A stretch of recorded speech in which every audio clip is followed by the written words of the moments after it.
The damp, chilly morning of June 2023 in Boone, North Carolina, began with an unusual disturbance on Hemlock Drive. 6 unmarked FBI vehicles quietly pulled up in front of a modest single-story brick house nestled in a peaceful residential neighborhood, where neighbors were accustomed to opening their doors to the early morning sun and greeting each other with friendly nods. Neighbors peered through their curtains as tactical-clad agents moved around the area, setting up roadblocks at both ends of the street. Inside, 49-year-old Lori Vallow was preparing her morning coffee, a routine she had faithfully maintained for years, like any ordinary woman in her small community. A rapid knock sounded at 6:42 a.m. Lori Vallow, FBI. We have a warrant for your arrest in connection with the disappearance of 2 minors in Boone, North Carolina, in 2007. One agent later recalled that her hand trembled slightly as she set down her coffee cup,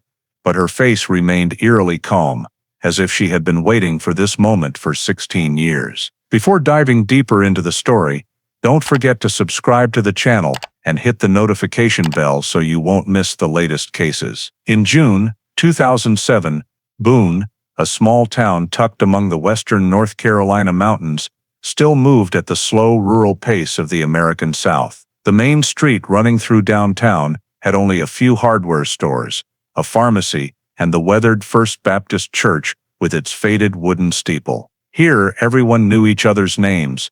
Lunches at the local diner always came with talk about the weather and gossip about whose family just had a new baby or who had recently moved away. Life revolved around religion, summer festivals, and community prayer gatherings. Lori Vallow, then 34, was a well-known community nurse.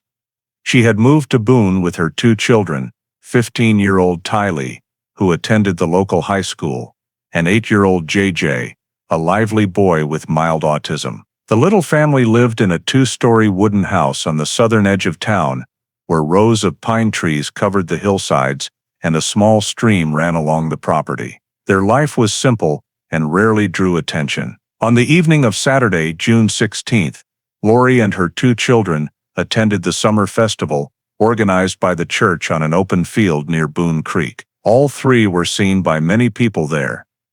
Tylee, helping at the game booth, JJ playing around the cotton candy tent, and Lori chatting with several women from the prayer group. Around 9 p.m., they left the festival grounds and drove their silver SUV toward their suburban neighborhood. The neighbor across the street, Margaret Hill, remembered the headlights sweeping through the trees and the silhouettes of 3 people entering the house. The living room lights stayed on until nearly 10 p.m. The next morning, when the sun was already high, Mrs. Hill noticed something odd. The house remained closed and silent, whereas normally JJ would be out in the yard, playing with the little dog. By noon, Lori was seen stepping onto the porch, looking frantic. She went door to door asking if anyone had seen the children. She said they weren't in the house and their beds were untouched from the night before. The whole neighborhood started searching nearby and along the forest edge behind the house, but no trace was found. Just before 3 p.m., Lori returned home, picked up the landline phone on the kitchen counter, and dialed 911. She told the dispatcher that her 2 children had been missing since that morning, and no one in town knew where they had gone. That call marked the beginning of a case that for years afterward, Boone would never forget. The Caldwell County 911 Center received the call at 3:12 p.m. The system automatically traced it to the landline on Hemlock Drive. Dispatcher Andrea Lewis could hear rapid breathing on the line, mixed with the sounds of drawers being opened and hurried footsteps.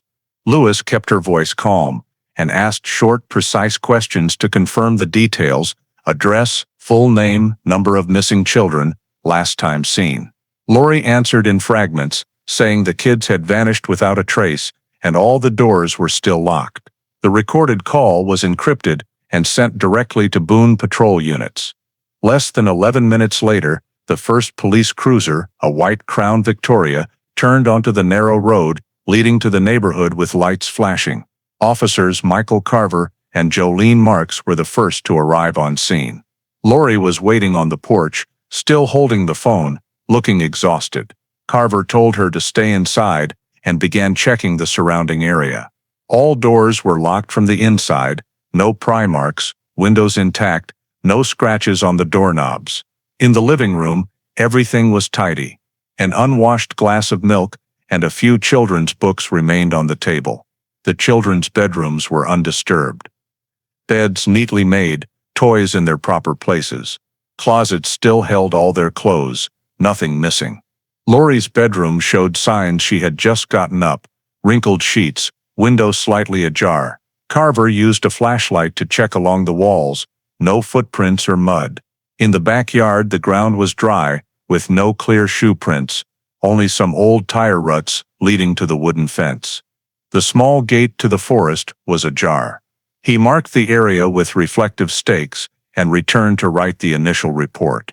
Jolene sat with Lori in the living room, taking her statement.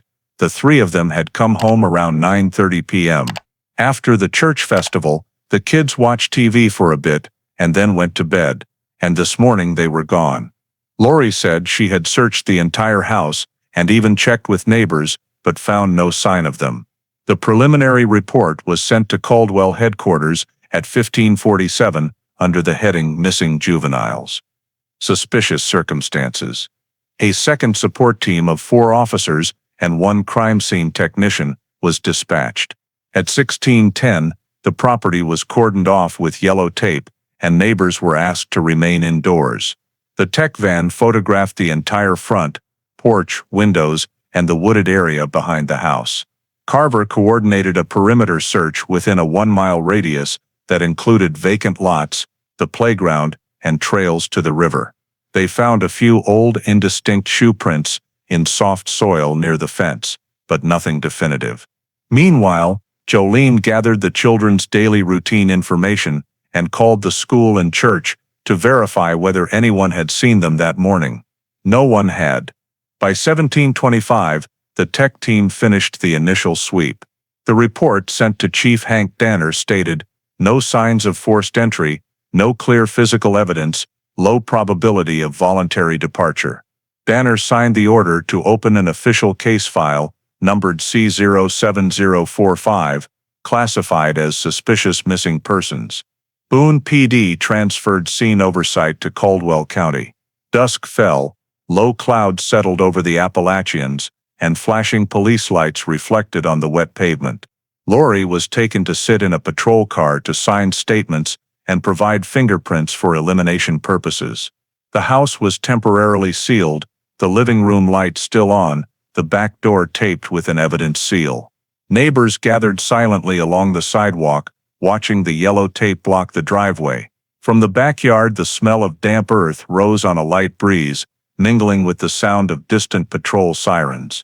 At 2247 full scene preservation was activated, and patrol units began rotating overnight watch. Case C07045 was officially entered into the Caldwell County system, marking the start of an unsolved disappearance.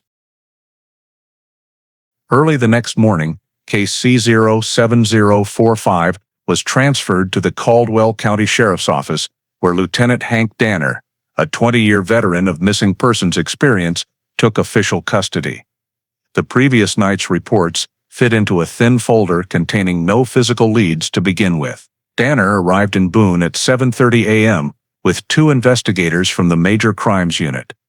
En route, he radioed the patrol post to maintain the cordon around the house and prepare a witness interview list. Upon arrival, he surveyed the scene, a 2-story house with a dark shingle roof, low fence, backyard stretching to the tree line. Everything was quiet except for patrol tire tracks, still visible in the damp soil. Danner met Officer Carver for a final detailed briefing on the last time Lori saw the children, the 911 call timing, and the initial sweep results. He jotted key points in his notebook: no forced entry, beds untouched, JJ's toys still in place. At 8:10, he and the forensics team entered the house for the first time that day. The air was cold. The living room light had burned all night. He ordered panoramic photos and measurements from the children's bedrooms to the back door. Lori was at the temporary command post, so no family members were inside. After finishing observations, Danner left the scene and began witness interviews. First was Margaret Hill directly across the street. She confirmed seeing Lori's headlights around 9 p.m., hearing the car door close, then nothing else. The next morning the house was unusually quiet, doors still shut, dog not barking. The team then visited the two adjacent homes. Neither resident saw or heard anything unusual overnight. At First Baptist Church, the pastor confirmed the Vallow family left the festival at 10 minutes to 9 and walked to the parking lot. One volunteer remembered seeing Lori's silver SUV leave the area heading south. Danner logged the festival departure time as 20:53. From there, the investigators built a 24-hour timeline, starting the previous morning when Lori dropped the kids at school and ending with the discovery of the disappearance. Precise time markers were pinned on a whiteboard at the Boone substation. They identified the largest gap as the unaccounted period between 9 p.m. and 10 a.m. the next day. To narrow it, Danner ordered collection of all surveillance footage from downtown, the gas station near the church, and main roads leading to Hemlock Drive. The tech unit spent nearly a full day compiling and copying 23 relevant clips. Meanwhile, another team went to Watauga High School to speak with Tylee's classmates. 3 students confirmed she was present Friday with no signs of distress. One close friend said Tylee had mentioned her mom was having issues with some guy in Hickory, but gave no further details. That information was added to the internal report as a potential lead. Danner requested phone records for Lori and both children, sending emergency subpoenas to Carolina Wireless. The initial dump showed Lori's phone last pinged at her home at 21:22. Tylee's and JJ's devices went completely offline at the same minute, with no further data activity. Digital forensics flagged the simultaneous cutoff as highly unusual. That afternoon, Danner returned to the substation for a short team briefing. A local map was spread on the table with pinned verified times. Festival, route home, woods behind the house. He ordered a check of all registered offenders within a 5-mile radius, especially those with prior child contact offenses. Concurrently, the data team reviewed private security cameras near Lori's house and located one blurry clip at 21:27, showing headlights moving slowly down the street, pausing for several seconds at the Hemlock turn, then disappearing. The plate was unreadable. The footage was backed up and sent for enhancement. Danner closed the day with the first summary report. No evidence of struggle, estimated disappearance window 21:30, 7 o'clock, no direct witnesses, simultaneous phone cutoff, scene secure. He signed it and forwarded the file to digital forensics for overnight processing. When he left Boone at 1940, the lights from the Vallow house still glowed faintly behind the yellow tape. The last line in his notebook that day read only 3 words, "No evidence found." The following morning, at Lieutenant Hank Danner's direct request, the full CSI team from the Raleigh Crime Lab arrived in Boone in a specialized van carrying complete sampling kits, UV lights, and a mobile scene processing unit. When they arrived, the Vallow property was still sealed from the previous night, with 2 local officers standing guard on the porch. Before entry, the techs reviewed the seal log, verified times, and signed for transfer of the scene from Caldwell deputies. Everything inside remained exactly as documented the day before. Lead forensic examiner Donald Pierce directed a detailed 3-phase survey: documentation, marking, collection. He started on the ground floor, moving slowly from the front door through the living room, photographing every angle in both natural and supplemental light. On the wooden floor, they located a small mud smear near the back door the size of a child's shoe, but lacking tread detail. Pierce ordered UV scanning for organic traces, negative. The living room was deemed clean with no unusual dust or foreign objects. At the dining table, an unfinished glass and dishes were sealed as R01 and R02 for prints. Upstairs in Tylee's and JJ's rooms, the team collected 3 hair samples, 1 long brown strand and 2 shorter ones from the pillows. Under Tylee's bed, they found several small gray dirt particles mixed in the carpet fibers, possibly from shoes. Pierce carefully bagged them as R07 in an airtight evidence pouch. JJ's room was tidy with no signs of forceful movement, toys lined up neatly, and unfinished crayon drawings still on the desk. Fingerprint powder revealed more than 15 distinct prints, most matching Lori's elimination set taken earlier.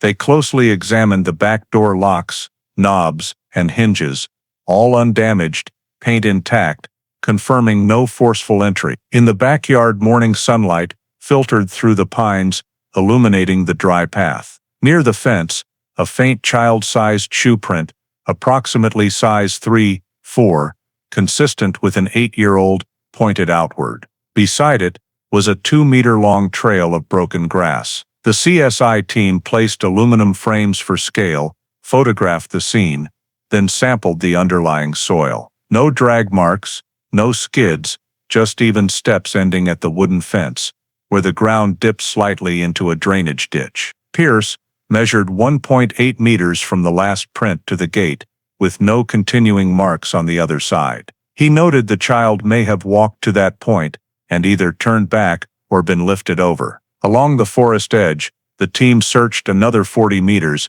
but found no dropped items or fabric scraps. Field luminol tests were completely negative, no blood or human protein. Inside, the laser 3D scanner mapped the entire layout down to the centimeter. Upon completion, the preliminary summary read, "No physical evidence of violence, no signs of break-in, nothing indicating struggle." Danner arrived that afternoon, reviewed the report and 3D maps, and asked Pierce for his overall assessment. Pierce pointed to the color-coded images showing entirely green clean zones. Nothing. Absolutely nothing. The team agreed the scene was abnormally clean, not just lacking dirt, but showing signs of thorough pre-arrival cleaning. Per protocol, all hair, soil, and fingerprint samples were sealed in 3 specialized containers and transported to the Raleigh lab in a refrigerated evidence van. When the CSI team left Boone near 6 p.m., the yellow tape still fluttered around the house, reflecting the sunset. Danner stood at the driveway entrance, watching the van disappear down the hill, left only with a hollow feeling, a perfectly intact house, 2 vanished children, and not a single shred of evidence of what had really happened that night. When the technical team left Boone, Lieutenant Hank Danner immediately launched the next phase, a wide-area search. That very night, he contacted the Caldwell County Emergency Coordination Center and the Boone Rescue Department to mobilize local forces. Early on the morning of the 3rd day since the disappearance was reported, the parking lot next to Watauga High School Stadium became the main assembly point. More than 40 people participated, including police officers, rescue personnel, volunteers, and 2 K-9 units from Asheville, divided into teams by sector. Danner personally took command, setting up a topographic map board covered with satellite images of the Boone area and the adjacent Pisgah Forest. The search focus was centered on the Vallow house with a 10-mile radius. He used a red marker to draw 3 search rings, the inner ring covering residential areas and the forest edge, the middle ring encompassing the steep hills south of Highway 421, and the outer ring extending to the Yadkin River and Lake Watauga. Everything was divided into 200-meter grid squares, numbered from A1 to F9. Teams were assigned specific zones. The Caldwell County Police Team handled residential areas and main trails. The Boone Rescue Team with the K-9 units concentrated on Pisgah Forest. Volunteer groups swept along the riverbanks and the eastern swamp areas. The search order began at 7 a.m. with temperatures around 64 degrees Fahrenheit, clear skies, and good visibility. Radio chatter, mixed with occasional dog barks, echoed through the forest. Danner moved with the command team, monitoring each sector via GPS units attached to the shoulders of team leaders. By noon, the inner ring had been fully swept with no suspicious signs found. The rescue team reported only old footprints, possibly from hikers or hunters. A child's gray jacket was discovered near the 3rd trail entrance into the forest, but after checking, it was confirmed to belong to someone else. By 4 p.m., the weather turned cloudy, and Danner decided to end the first wave, ordering all teams to gather their GPS data and input it into the electronic mapping system. That night, the Caldwell office stayed lit. The topographic map displayed dozens of colored lines showing the areas already covered. Danner directed that the search radius be doubled the following day, including the Yadkin River area, where the current was strong and there were many muddy banks. The next morning, a North Carolina State Police helicopter flew over with infrared sensors, scanning for unusual heat signatures within a 15-mile radius, but recorded nothing abnormal. On the ground, the K-9 units were released at the trail behind Lori's house. They sniffed around the nearby woods but showed no strong reactions, only pausing briefly near the drainage ditch where small shoe prints had been found the day before. Other teams continued searching along the river, wading through flooded areas, checking every bush, abandoned tent, and underground drain. A dive team was dispatched to the shallow western section of the river, probing with hooks and underwater cameras. After 5 hours, they ended with no discoveries. The end-of-day report stated clearly, no traces found, no personal items, no biological signs. In town, the Boone office became the tip intake center. Phones rang non-stop. Many residents claimed to have seen a woman with 2 children in various places, but every lead turned out to be mistaken identity. Danner set up a rumor verification team to reduce the workload on the main investigation. He knew full well that after the first 48 hours, the chances of finding missing children alive dropped sharply, so he pushed to use every available resource. By late afternoon, thick clouds covered the sky, and fog rolling down from the Appalachians severely reduced visibility. Teams were ordered out of the forest before dark. At the assembly point, everyone looked exhausted, clothes caked in mud, shoes soaked. Danner checked in with each team, collected the GPS units, and downloaded the movement data into the central computer. The updated map showed that nearly the entire Boone area had been searched at least once. There was no sign whatsoever of the children's direction of travel. Before leaving the area, he walked back to the trail behind Lori's house, where the smell of pine resin and damp earth still lingered. Everything stood still, unnaturally quiet, only the dried mud where the faint shoe prints remained etched into the cracked soil. Danner stood there a few more seconds, then turned away, writing 2 short words in his notebook. No results. After 48 straight hours of searching, the disappearance of Tylee and JJ remained unsolved. On the morning of the 3rd day of the search operation, while thick fog still blanketed the southern slopes around Boone, Rescue Team 2, led by Officer Brian Keller, continued combing the Pisgah Forest area, approximately 5 miles from the Vallow house. This was steep terrain with dense canopy and natural drainage ravines flowing down toward the Yadkin River.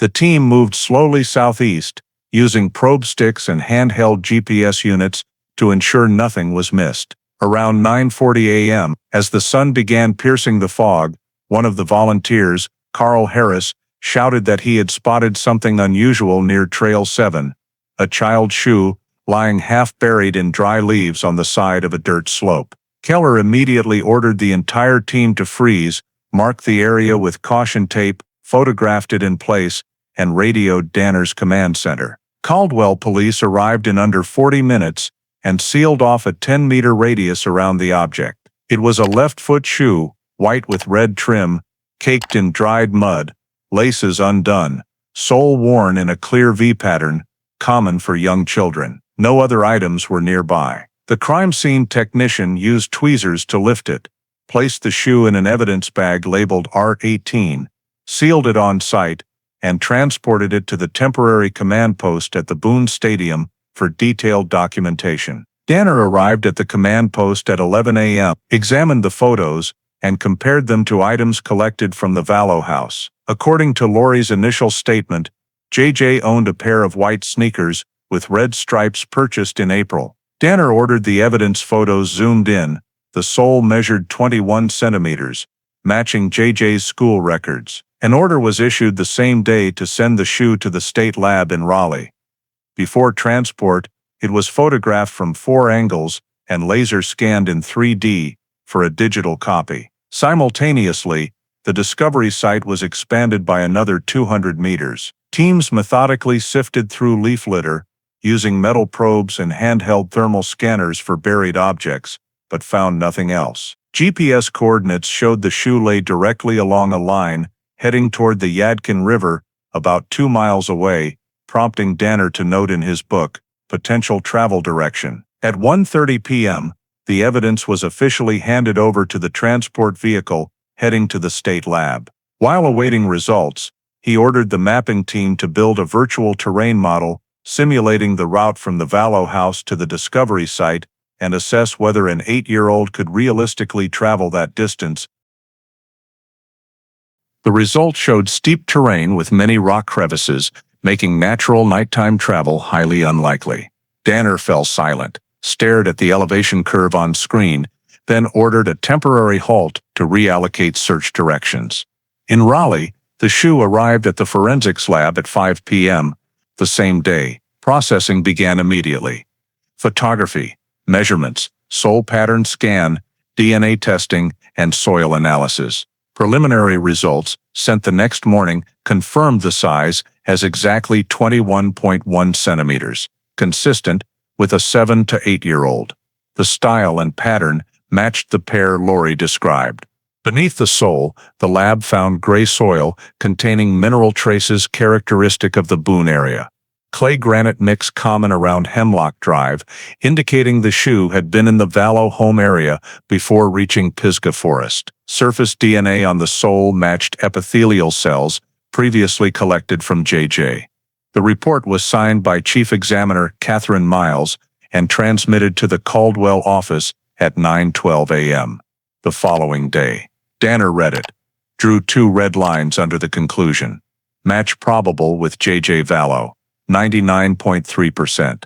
At the noon briefing, he presented the findings to the entire team, declaring it the first confirmed physical evidence directly linked to a victim. Orders were prepared to expand the search around the discovery site, but for now, Danner insisted the information be kept from the media to avoid interference. In Boone, rumors still spread fast. People passed around stories of a shoe found deep in the woods, while on the quiet streets, the yellow police tape around the Vallow house fluttered silently in the wind. Danner closed the workday with a short entry. Evidence confirmed. Begin piecing together the timeline.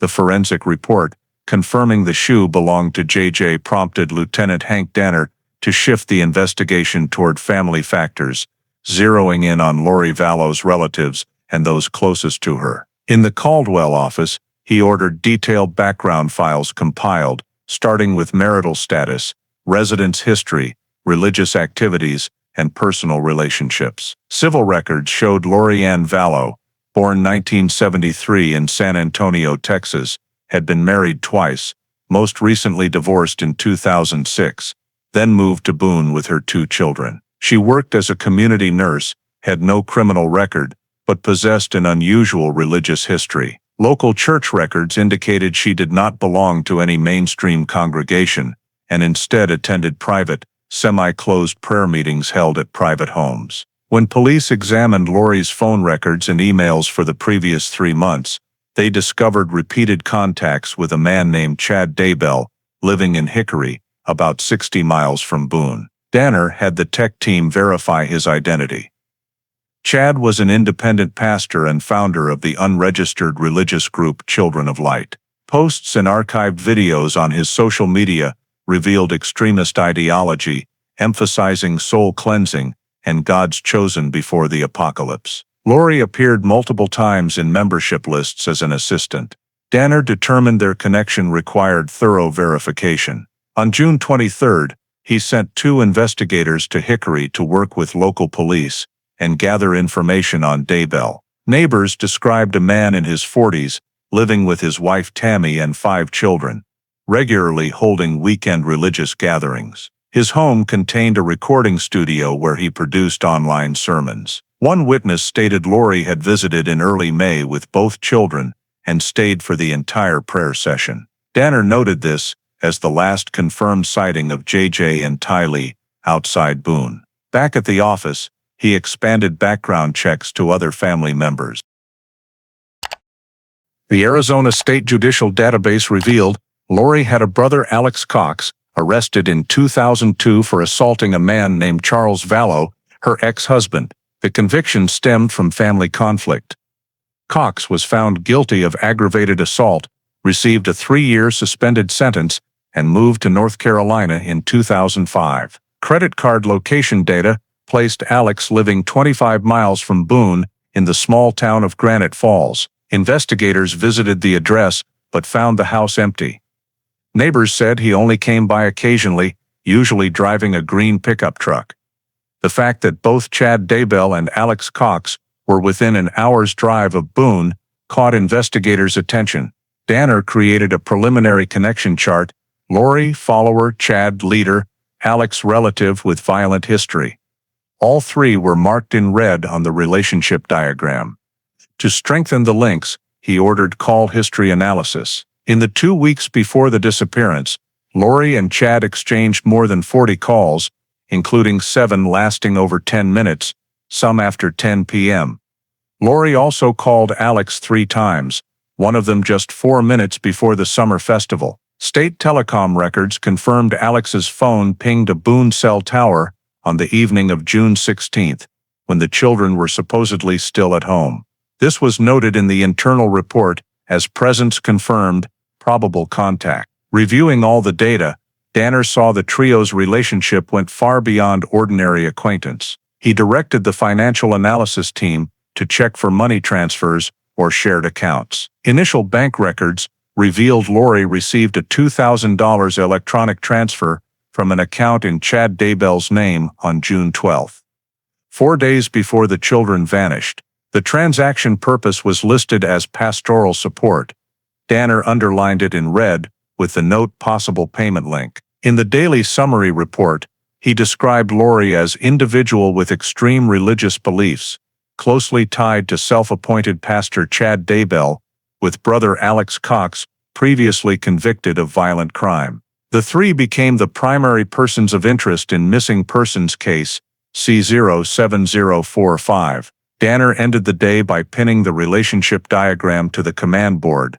3 red lines forming a triangle between Boone, Hickory, and Granite Falls, a narrow area now containing every name the investigation would follow from that point forward. Immediately after the relationship diagram was finalized, Lieutenant Hank Danner ordered Lori Vallow summoned to the Caldwell office for her first formal interview. On the morning of June 25, Lori arrived at headquarters, dressed casually, hair tied back, face tired but eyes unusually calm. The interview was recorded in a closed room with 2 assisting detectives and a psychologist present to evaluate reactions. Danner began with basic questions: the last time she saw the children, daily routines, relationships with friends and family. Lori answered briefly, sometimes dodging details, repeatedly insisting she didn't know where they went but believed they were safe. When asked about life after her divorce and her connection to Pastor Chad Daybell, she described him only as a spiritual guide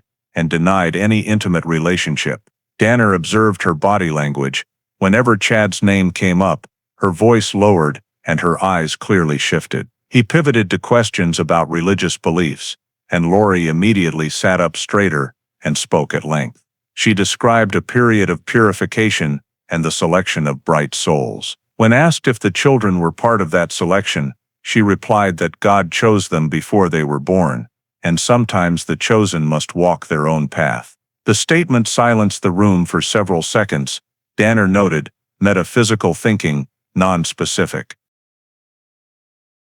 He pressed further, asking if she thought someone had taken them.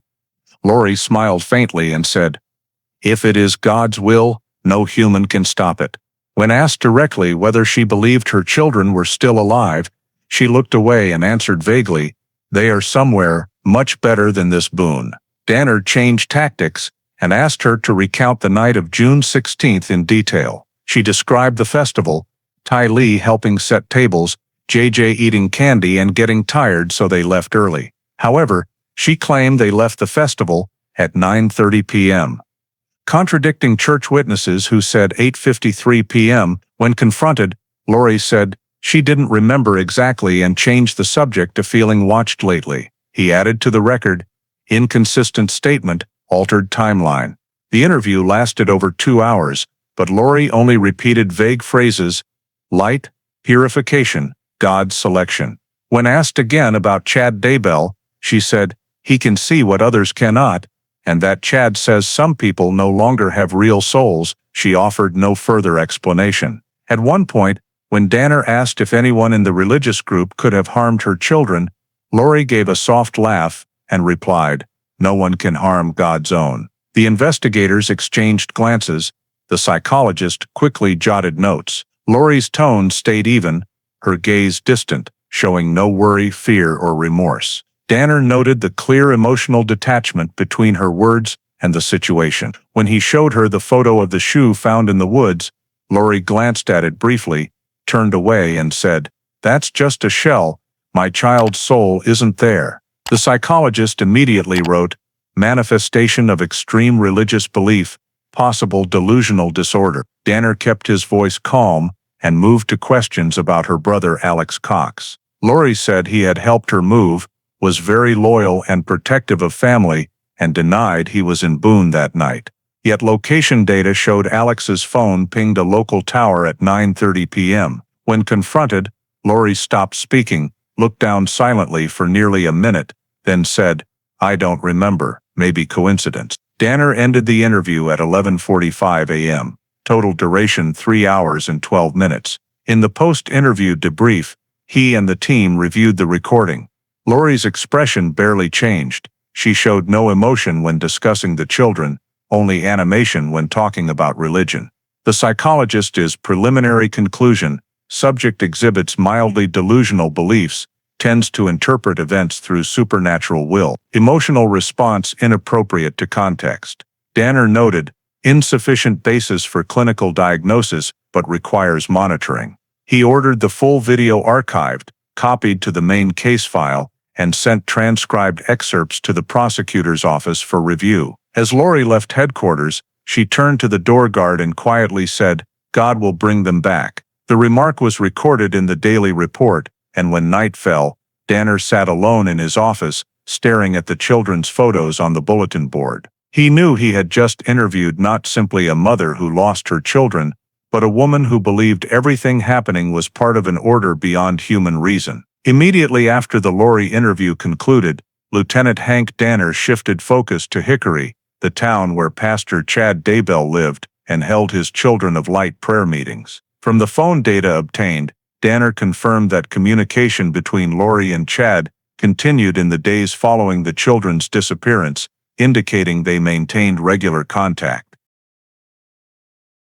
On the morning of June 27th, a 3-officer Caldwell team, working with Hickory Police, began surveillance of Daybell's residence on the western outskirts of town, about a 10-minute drive from the center. The 2-story beige house was surrounded by a white fence and had a large backyard. Records showed Chad lived there with his wife Tammy and their children, but Tammy was currently away on a work trip, leaving only Chad and 2 young children at home. Over the 3-day surveillance period, investigators noted that Chad rarely left the property. He only went to the backyard in the mornings and sometimes lingered for long periods near the tree line at the far end of the yard. On the night of June 29th, Danner obtained an emergency search warrant, citing the unusual religious connection between Chad and Lori and the fact that the 2 missing children remained unaccounted for. The warrant was signed the following morning, and the Hickory CSI team executed the search. When police arrived, Chad calmly opened the door, appeared cooperative, but repeatedly stated that everything is part of God's plan. In the living room, technicians discovered dozens of handwritten notebooks containing descriptions of a soul-cleansing process, with many pages listing people's names marked either light or dark. In the upstairs office, they seized a personal computer, external hard drives, and a metal filing cabinet containing numerous printed sermons titled The Chosen Children. Most notably, 4 large framed photographs hung on the wall, one of Lori Vallow at a church event, 2 individual photos of JJ and Tylee, and a 4th showing all 3 of them together in a park. When asked, Chad said they were enlightened souls he prayed for. Danner ordered all documents sealed and the entire scene recorded on video. In the basement, police found a room set up as a recording studio with microphones, cameras, and multiple discs labeled Sermon 6. Purify, dated the same day as the disappearance. Danner ordered everything collected as digital evidence. However, the detail that caught his attention most was the backyard. Upon inspection, he noticed a roughly 3-meter-long, slightly over 1-meter-wide patch of soil that showed signs of recent digging.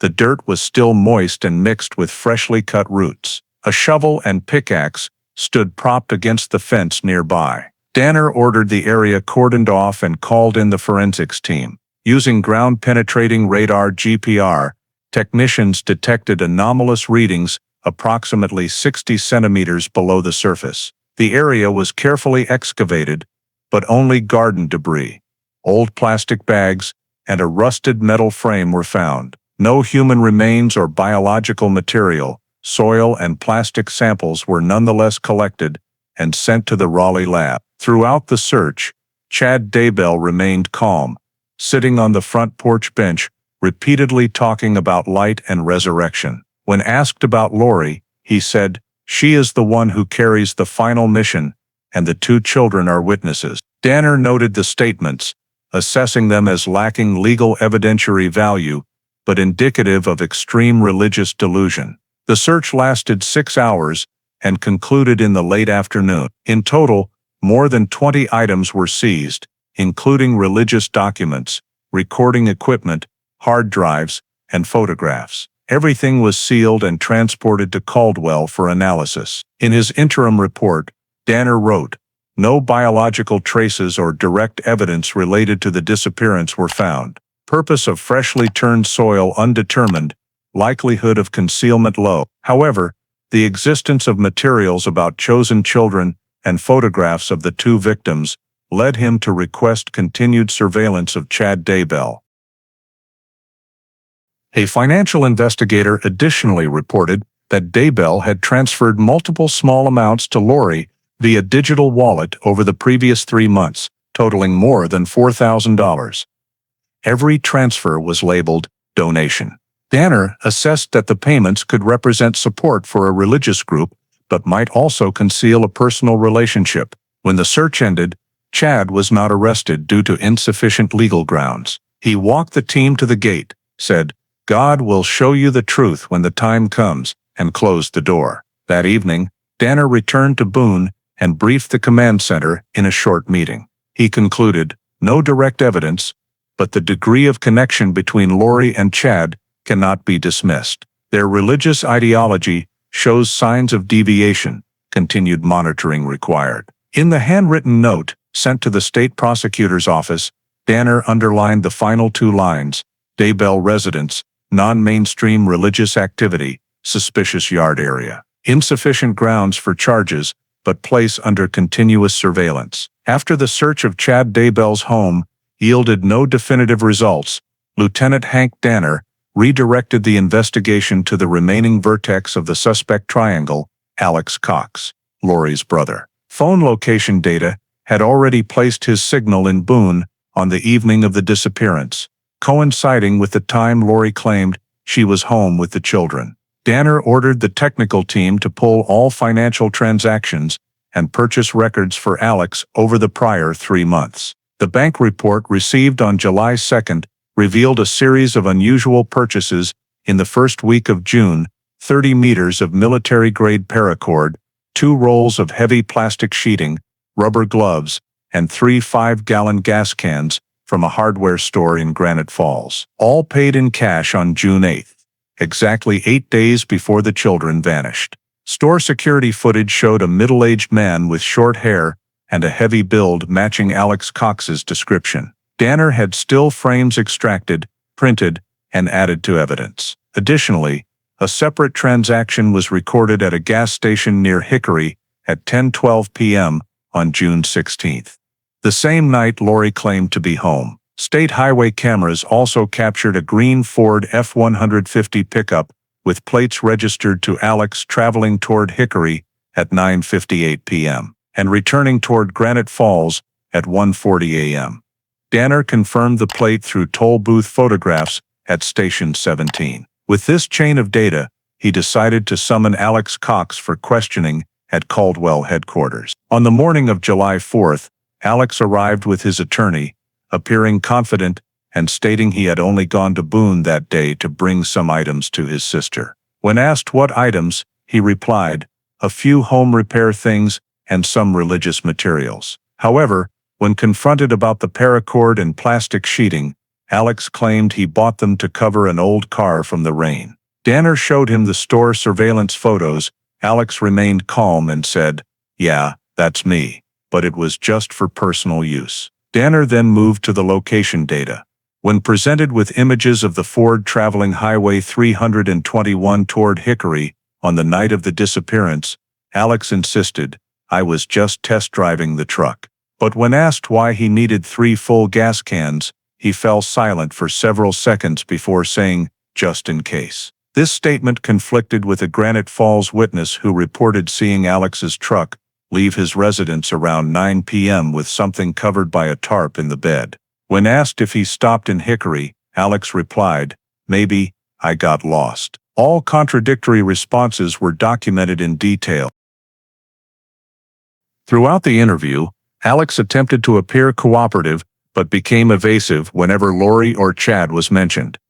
Danner observed that his demeanor shifted each time those names came up. His voice lowered and his eyes darted away. When asked one final time about his departure from Boone, Alex said before midnight, yet phone location data and traffic cameras showed his vehicle did not leave the Hickory area until nearly 1:40 a.m. When confronted with the contradiction, Alex lowered his head, remained silent for almost half a minute, then said only, "Maybe my watch was wrong." His attorney shut down further questions.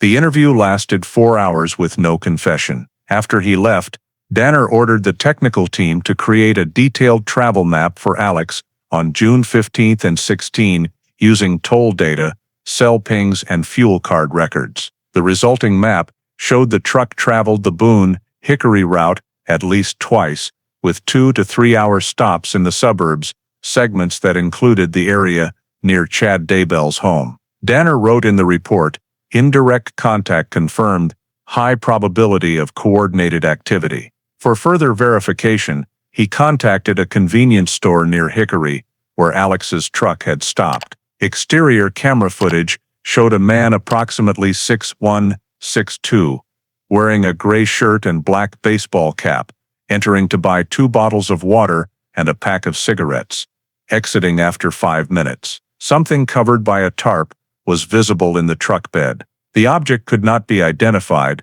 but Danner flagged the frame as a key frame. The Raleigh Forensics Lab report on soil samples taken from Alex's Ford tires revealed red clay mixed with granite particles with a 97% geological match to samples from Daybell's backyard. Danner underlined the conclusion in red. The pieces were beginning to form a pattern. Alex purchased materials suitable for wrapping or burying, was present in Hickory on the night in question, and his timeline and statements did not match. He forwarded the file to the state prosecutor, requesting search warrants for Alex Cox's vehicle and residence, emphasizing that while charges were not yet warranted, multiple indirect indicators demonstrate unexplained presence and concealment behavior. As night fell over Boone, Danner sat before the timeline board connecting the 3 names, Lori, Chad, Alex, with red string, and wrote the final line in his notebook. 3 paths, 1 moment, 1 unsolved mystery. After completing the report on Alex Cox's suspicious travel, Lieutenant Hank Danner directed the Caldwell Police Department's Digital Forensics Unit to expand extraction of electronic data from all 3 suspects. Under a North Carolina state court order, investigators gained access to every email, text message, and cloud backup for Lori Vallow, Chad Daybell, and Alex Cox from March through June 2007. The system recovered over 8,000 files, including 312 emails and more than 2,400 text messages. Danner immediately instructed the technicians to categorize content and search for keywords such as children, light, purify, prepare, and Boone. The preliminary report returned on July 6 revealed intense communication between Lori and Chad in the 4 weeks before the children vanished, an average of 10 messages per day. The majority revolved around religious themes, particularly soul purification rituals and the chosen ones. In an email dated June 5, Chad wrote, "When the moment comes, light must separate light from darkness, so souls may be freed." Lori replied the same day, "I understand, and my 2 little angels have already been called by name." Danner read the excerpt multiple times and requested a linguistic expert's contextual analysis. The report concluded the language was symbolic, insufficient to prove criminal intent, but demonstrated absolute trust in Chad. Another text exchange on June 13, 3 days before the disappearance, showed Lori and Chad discussing a purification ceremony. Chad wrote, "Saturday night under the full moon, the illuminated souls will cross the threshold." Lori replied, "I'm ready. Alex will help with arrangements." That final sentence drew Danner's particular attention. He underlined Alex's name in red on the printout and asked whether send locations could be verified. Cell data placed Lori's message near her Boone residence and Chad's reply from Hickory, 60 miles away. Additionally, in Alex Cox's email history, technicians located 2 May messages sent to Chad, titled, "Regarding the Protection Mission." One read, "I am ready. If the Lord requires it, I will fulfill my role." Attached was a scanned handwritten page stating, "Purification requires an enforcer, defender." Danner reviewed the document and noted, "Religious language implying ritual role." Subsequent texts between Lori and Alex carried similar tones. Lori wrote, "Everything will be fine. You'll understand when the light shines down," and Alex answered, "Just tell me, and I'll do my part." No message mentioned specific locations or actions, leading the prosecutor to classify the content as symbolic and not yet criminal evidence. Nevertheless, Danner ordered all segments containing the word purify isolated and cross-referenced with Alex's and Chad's travel records. Results showed 3 matching dates, June 8, June 13, and June 16, all immediately before or on the day of the children's disappearance. Beyond emails and text, technicians extracted data from an anonymous social media account registered as Children of Light 07 on a religious forum. The final post, dated June 14, 2 days before the disappearance, read, "When the door opens, 2 pure souls will lead the way for the new generation." Danner read it, whispered 2 souls, and closed the folder. He knew these writings reflected a distorted belief system, but did not constitute proof. The digital team's summary report stated, "No electronic evidence found of specific criminal acts, such as threats, abduction, or harm. Communications are religiously abstract, but show organization and shared purpose." The state prosecutor's interim conclusion: insufficient elements for criminal charges at this time, but continued monitoring of communications required. Danner read the report, sighed, and closed the hundreds-page file. He recognized he was facing a web of blind faith, cloaked in religious language, where every statement carried double meaning on the surface: faith, underneath, unprovable intent. Before leaving the office, he wrote one line in his notebook: extremist ideology, 3 individuals sharing the same belief, no physical evidence, only suggestive language. Keep following, because language is where action begins. After analyzing electronic data that yielded no concrete evidence, Lieutenant Hank Danner decided to shift focus to the physical terrain, concentrating on areas that had appeared in the suspect's travel patterns. Location reports showed that both Alex Cox and Chad Daybell had movement traces around Hickory on the night of the disappearance, while Lori's phone communications abruptly ended at approximately 10:14 p.m. that day. Danner assessed that the border areas between Hickory and Lake Watauga might contain overlooked evidence or traces. On the morning of July 8, he convened a meeting with Caldwell Rescue, the State Bureau of Investigation, and the special dive team to launch an expanded search plan. On the map spread across the table, Danner pointed to two locations: the forest along the shore of Lake Watauga and the dense strip of land west of Hickory, about 4 miles from Chad's house. Both places fell within the travel range of Alex's Ford F-150. At 6 a.m. the next day, more than 50 rescue personnel, 15 police officers, and 6 cadaver dogs were mobilized. The Tennessee State Dive Team, coordinating with the local hydrology unit, moved to Lake Watauga, a deep body of water with complex terrain, numerous narrow inlets, and a constricted lake bed. The morning was still foggy, the water surface calm, the temperature only 12 degrees Celsius. 3 rescue boats were launched, towing side-scan sonar equipment to sweep the bottom. The area was divided into 8 grids, each with a 500-meter radius. Divers worked in pairs, using guideline ropes and underwater metal detectors. After 3 continuous hours of scanning, they recovered only some rusted metal scraps, a few old beer cans, and shreds of cloth covered in algae. The items were retrieved and logged, but nothing appeared suspicious. Meanwhile, the shore team began a systematic sweep of the forest surrounding the lake. Residents along the southern shore reported seeing vehicle headlights and hearing engine noises at night around mid-June, but no one could pinpoint the direction. Danner set up a temporary command post and cordoned off a 2-mile radius around the reported spot. Investigators used thermal scanners and infrared cameras, but recorded only wildlife activity. Along the forest trails, they found several patches of previously disturbed soil, but excavation revealed only trash and tree roots. The search extended westward into Hickory, where a trail system connects to Granite Falls. This was low-hill country with dense trees and a few abandoned houses. Drones were deployed for overhead scans, while cadaver dogs worked the wind currents. One dog named Hunter alerted to an unusual scent near Dirt Road 214, roughly 2.5 miles from the Daybell residence. Danner rushed to the scene.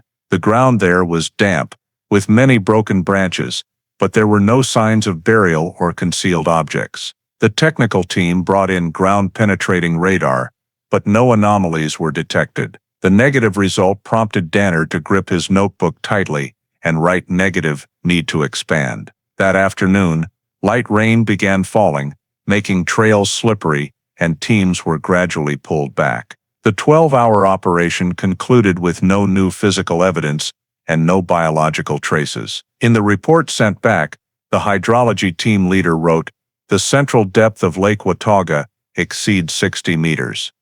The probability of locating small objects is very low. The possibility that objects have shifted with water currents cannot be ruled out." After reading it, Danner ordered a broader sonar sweep within the next 3 days and sent a small team back to the Hickory area for additional resident interviews. That night, he stood before the large wall map in the command room, reconnecting the travel routes: Boone, Hickory, Lake Watauga. The intersection points were forming a wide arc that encircled Chad Daybell's living area. Danner understood that the search was reaching its physical limits.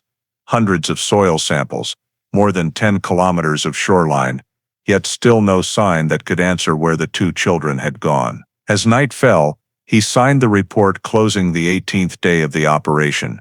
The final line was brief. No new physical evidence discovered. Hickory and Lake Watauga areas marked complete. But suspicion remains in this region. After 3 straight months of searches and investigation that produced no results, the disappearance of the 2 Vallow children entered a phase of deadlock. Every investigative avenue, from electronic data and travel patterns to on-site examinations, led to a dead end.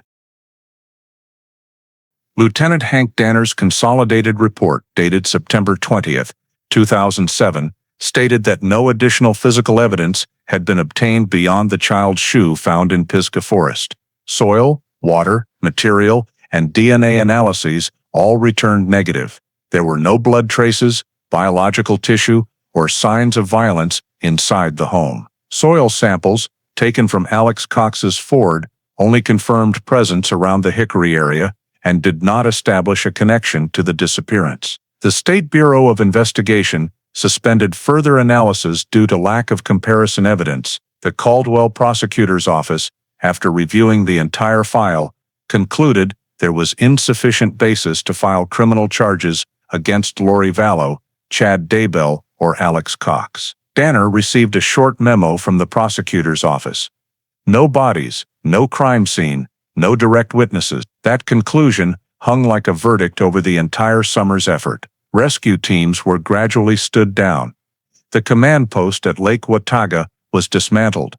The yellow tape around the Vallow house was removed in early October. Local media reduced coverage to just a few short community section updates. The people of Boone slowly returned to normal life.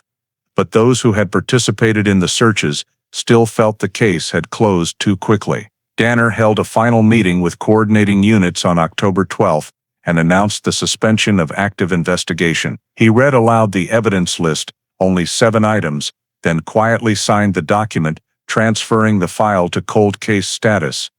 The archive entry read, Case 07C045, Missing Juveniles. Suspicious circumstances, unresolved. All documents, samples, and electronic data were sealed and sent to the cold case storage facility of the North Carolina Department of Justice in Raleigh. Danner was the last to leave the command room. He turned off the lights and labeled the door closed pending new evidence. A few weeks later, word spread that Lori Vallow had left Boone. Property records confirmed she sold the house on Hemlock Drive on October 28, emptied her personal bank accounts, and moved to Jacksonville, Florida. A neighbor recalled that on the morning she left, Lori wore a white dress, loaded luggage into a rental car, and said nothing to anyone. On the front seat lay a Bible and a leather-framed photo of the 2 children. Caldwell police requested tracking of her new residence, but since no charges had been filed, surveillance was not possible. A few months later, the Florida address also became invalid. Chad Daybell shut down his Hickory prayer group, announcing a temporary pause for contemplation. Alex Cox sold his Ford, left Granite Falls, and provided no forwarding address. Danner kept a personal copy of the original file in a private drawer, and occasionally reopened it to look at the photos of the shoe in the woods. He wrote in his notebook, "No one charged, but no one truly cleared." In December 2007, the case was officially moved to cold case status under archive number C07045, filed alongside more than 200 other unsolved missing persons cases in the state. Danner took a new assignment and left Caldwell, but in his final summary he still added one short line: "The 2 Boone children vanished without a trace. Case not closed, merely covered in dust by time." Boone returned to the quiet rhythm of a mountain town, but for those who had lived through it, a hollow feeling lingered, as if something remained buried beneath the red clay of the North Carolina hills, a case that never truly ended, only temporarily forgotten among the cold files. From late 2007 through more than a decade that followed, file C07045 lay undisturbed in the chilly storage vaults of the North Carolina Department of Justice in Raleigh, unmentioned by anyone. Lieutenant Hank Danner transferred to the Training Division and retired in 2014, carrying in his memory the image of the mud-caked shoes and the red ink notes in his old notebook. Between 2008 and 2019, the disappearance of the 2 Boone children gradually faded among hundreds of other backlogged cases. The cold case database was updated annually, but no new entries appeared for this file. Caldwell police received no further tips, witnesses, or leads. Meanwhile, the 3 names from the original file each went their separate ways. Lori Vallow lived reclusively in Florida, occasionally changing residences and using different surnames, maintaining no contact with family in North Carolina. Chad Daybell continued leading the Children of Light prayer group in Hickory. Membership dwindled sharply, yet the group persisted underground. In 2009, news of his wife Tammy Daybell's death appeared in local papers. According to Catawba County records, Tammy died suddenly at home, with the initial cause listed as cardiac arrest during sleep. There were no signs of violence, no autopsy was performed, and the body was buried in the Hickory Cemetery within 3 days. Tammy's death drew little attention outside the small religious circle around the Daybells, but in internal records, a young investigator added a marginal note. Indirect connection, previously named in Boone 2007 case. Lacking legal grounds, the note was never pursued. After Tammy's death, Chad left Hickory for Idaho, where he began teaching in small prayer groups, publishing religious books, and holding workshops on souls and purification. The Daybell name gradually vanished from Caldwell records. Alex Cox, Lori's brother, lived quietly in Texas doing freelance work and had almost no contact with anyone. Tax and medical records showed a history of hypertension and heart disease, with several hospitalizations between 2017 and 2018. In December 2019, his sudden death was confirmed through federal systems, listed as pulmonary embolism. No family member claimed the body, except a representing attorney. Alex's death severed the last remaining thread to the Boone case. In Caldwell, File C07045 remained on the third tier of storage shelves, labeled Cold Case, Missing Juveniles, 2007. Each year during review, administrative staff simply scanned the barcode and signed no update. No one knew that inside the aging folder, the faded photographs, lab reports, and final minutes had yellowed with time. Boone entered a new era of calm. Population grew, tourism boomed, and the 2007 disappearance became only a hazy memory for the elderly. Some still told stories about the house on Hemlock Drive that had been wrapped in yellow tape that summer. But over the years, even those memories faded. No one imagined that 12 years later, a small discovery in Idaho would bring Lori Vallow's name back into Caldwell's files, awakening a case thought to be forgotten forever. In April 2022, 15 years after File C07045 was archived, the name Hickory unexpectedly reappeared in a report sent to the Caldwell Police Department. A private land survey company, while preparing groundwork for a new residential development west of Hickory, uncovered an unusual object buried deep in the red clay. On April 14, geological technicians using a magnetometer detected an abnormal metallic response on a plot bordering an old stand of pines, less than 300 meters from the main road. Excavation to a depth of over 1.5 meters revealed a medium-sized blue plastic container with a welded sealed lid, its surface encrusted with soil and tree roots. The site supervisor recognized clear signs of human placement and immediately halted work, notifying Hickory police. A rapid response team arrived within 15 minutes, secured the area, set up caution tape, and called in crime scene technicians. Under floodlights, the container was carefully excavated. When the lid was opened, a strong odor escaped. Inside lay layers of rotted fabric, disarticulated bones, and several deformed personal items. Among them were a small pair of white sneakers with red trim and broken laces, and a child's backpack printed with dinosaurs. Police immediately photographed, numbered, and sealed the evidence on site. The entire plot was expanded by 20 meters, and a tent was erected to preserve the scene.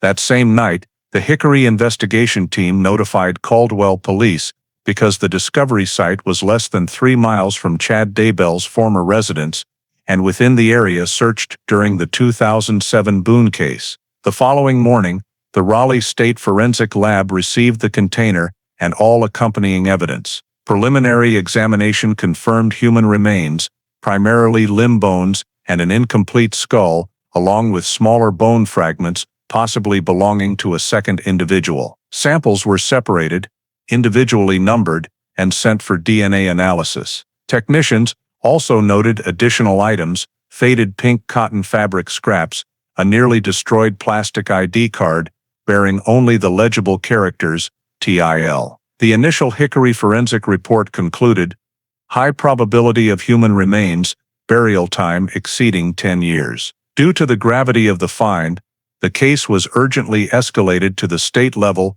under Temporary Code Hickory 2022A. Caldwell Police received notification on the morning of April 16. At the duty desk, the word Hickory prompted the youngest officer to mention the 2007 Boone case. Danner, though retired, still lived nearby and was called in as a consultant. When he saw the scene photos, he immediately recognized the color of the sneakers, white with red trim, identical to the shoe found years earlier in Pisgah Forest. A chill ran down his spine as he read the note, child-related evidence. That same day, Caldwell and Hickory formed a joint special task force. The site was resecured, and crime scene technicians conducted a second survey. They discovered adjacent soil showing old excavation marks, apparently dug and refilled long ago, but heavy root growth and time had severely disturbed the stratigraphy. Additional fragments were recovered, plastic pieces, a backpack strap, and 2 light blue plastic buttons. All were sealed and forwarded with the container to Raleigh. The 13-page scene report sent to Caldwell described location, depth, and evidence condition in detail. The final line read, "Structure of objects and personal belongings indicates likely connection to minor C. Time of death at least 15 years ago." The Raleigh Forensic Lab received the full file and began in-depth analysis: sex, age, estimated time of death, and DNA extraction. Soil samples from around the container were sent to the geology lab for origin tracing, while the container itself was processed for fingerprints and adhering fibers. Preliminary results showed soil composition matching the Boone area, not Hickory, suggesting the container may have been transported from elsewhere for burial. Regarding the bones, experts initially determined one set belonged to a child, aged 6-8 years, while the second displayed pelvic and arm bones consistent with an individual, aged 14-16 years. The preliminary report labeled the 2 individuals, Hickory A1 and Hickory A2. That same day, DNA samples were sent to the State Genetic Analysis Center for comparison against the missing persons database. While awaiting results, the Caldwell investigation team began reviewing cold case files and found only one 2007 double child disappearance in the area. The file of J.J. and Lori Vallow, all old records, photographs, and minutes, covered in 15 years of dust, were pulled from storage. The heading Boone 2007 reappeared atop the new file titled Hickory 2022A, Possible Connection to Case C07045. As night fell, in the Raleigh laboratory, the cold lights reflected off the small bones and the faded sneakers, the first traces after 15 years of silence, signaling that a case long thought buried was about to be awakened. The forensic report from Raleigh was delivered to Caldwell on the morning of May 3, 2022, carrying the first results after 15 years of silence. Geneticists at the North Carolina State DNA Analysis Center determined that the samples recovered from teeth and femur bones inside the plastic barrel matched the genetic profiles of 2 individuals stored in the National Missing Children database, none other than Lori and J.J. Vallow, who disappeared in Boone in 2007. The mitochondrial DNA sequence showed a 99.998% perfect match, with no discrepancies across 16 markers. The forensic lab stated clearly, sample A1 identified as female, approximately 15-16 years old, consistent with the profile of Lori Vallow. Sample A2 male, approximately 7-8 years old, consistent with J.J. Vallow. The report was signed by Dr. Catherine Miles, Chief Examiner, with the note estimated time of death, 14 to 16 years ago, coinciding with the reported disappearance period in Caldwell in 2007. At the same time, the Forensic Geology Unit completed analysis of the soil adhering to the plastic barrel. The mineral composition, granite, mica, and red clay, showed a near-perfect match with samples taken from the backyard of Lori Vallow's former home on Hemlock Drive, Boone. The samples were compared via X-ray diffraction, yielding a 98.6% correlation. In the report, the geologist concluded the soil origin can be traced to the Boone area, Watauga County, not Hickory. Danner read every line, feeling as though time had reversed. He had been retired for nearly 8 years, yet when the document reached his desk, His name still appeared in the original case contact section. Caldwell police immediately contacted him to return as a consultant for the investigation team. On the morning of May 4th, an emergency meeting was held at headquarters. Forensic experts presented the results to the entire new team, most of whom were young officers who had never heard of the 2007 Boone case. On the projector screen, images of the small pair of shoes and bone fragments brought back the era Danner thought had long faded. He stood silently for a long moment before confirming, "This is authenticated evidence from case C07045. From that point, the file was officially reopened. A reinvestigation order was signed the same day under the designation Cold Case Reopened, C07045. The state prosecutor's office issued a directive requiring Caldwell to coordinate with Hickory and Raleigh to process the case under homicide procedures with unidentified suspects. In the forensic summary, beyond the DNA results, numerous important technical details emerged. Fractures on the femurs and arm bones indicated mechanical trauma prior to death, likely from heavy compression or restraint. Slight burn marks on some bone fragments and decomposed fabric scraps suggested exposure to high temperature, though insufficient to confirm body destruction attempts. The report also noted gray nylon cord wrapped around portions of wrist bones, matching the material of military-grade parachute cord that Alex Cox had purchased in June 2007. These details caused Danner and the new investigators to exchange glances, realizing the case was no longer missing persons, but had shifted to premeditated murder. The North Carolina State Bureau of Investigation issued an internal memo ordering a complete review of all old files, including telecommunications data, forensic reports, and 2007 interview transcripts. Physical evidence was pulled from storage, including the child's shoe found in Pisgah Forest. Upon comparison, the shoe inside the barrel was the matching mate of the same pair, confirmed by sole pattern and size. The supplemental forensic report stated, Exhibit A2 and Exhibit R18 are the same brand, same production batch, same user. This meant the timeline from Boone to Hickory was now closed, proving intentional transport or concealment. That same day, Caldwell sent formal notice to the state prosecutor's office. Cold case hash C07045 reopened, based on forensic confirmation of victim identity and related soil origin. For the first time in nearly 15 years, Danner walked the halls of the old headquarters again, the place where he had once written the final line in his notebook.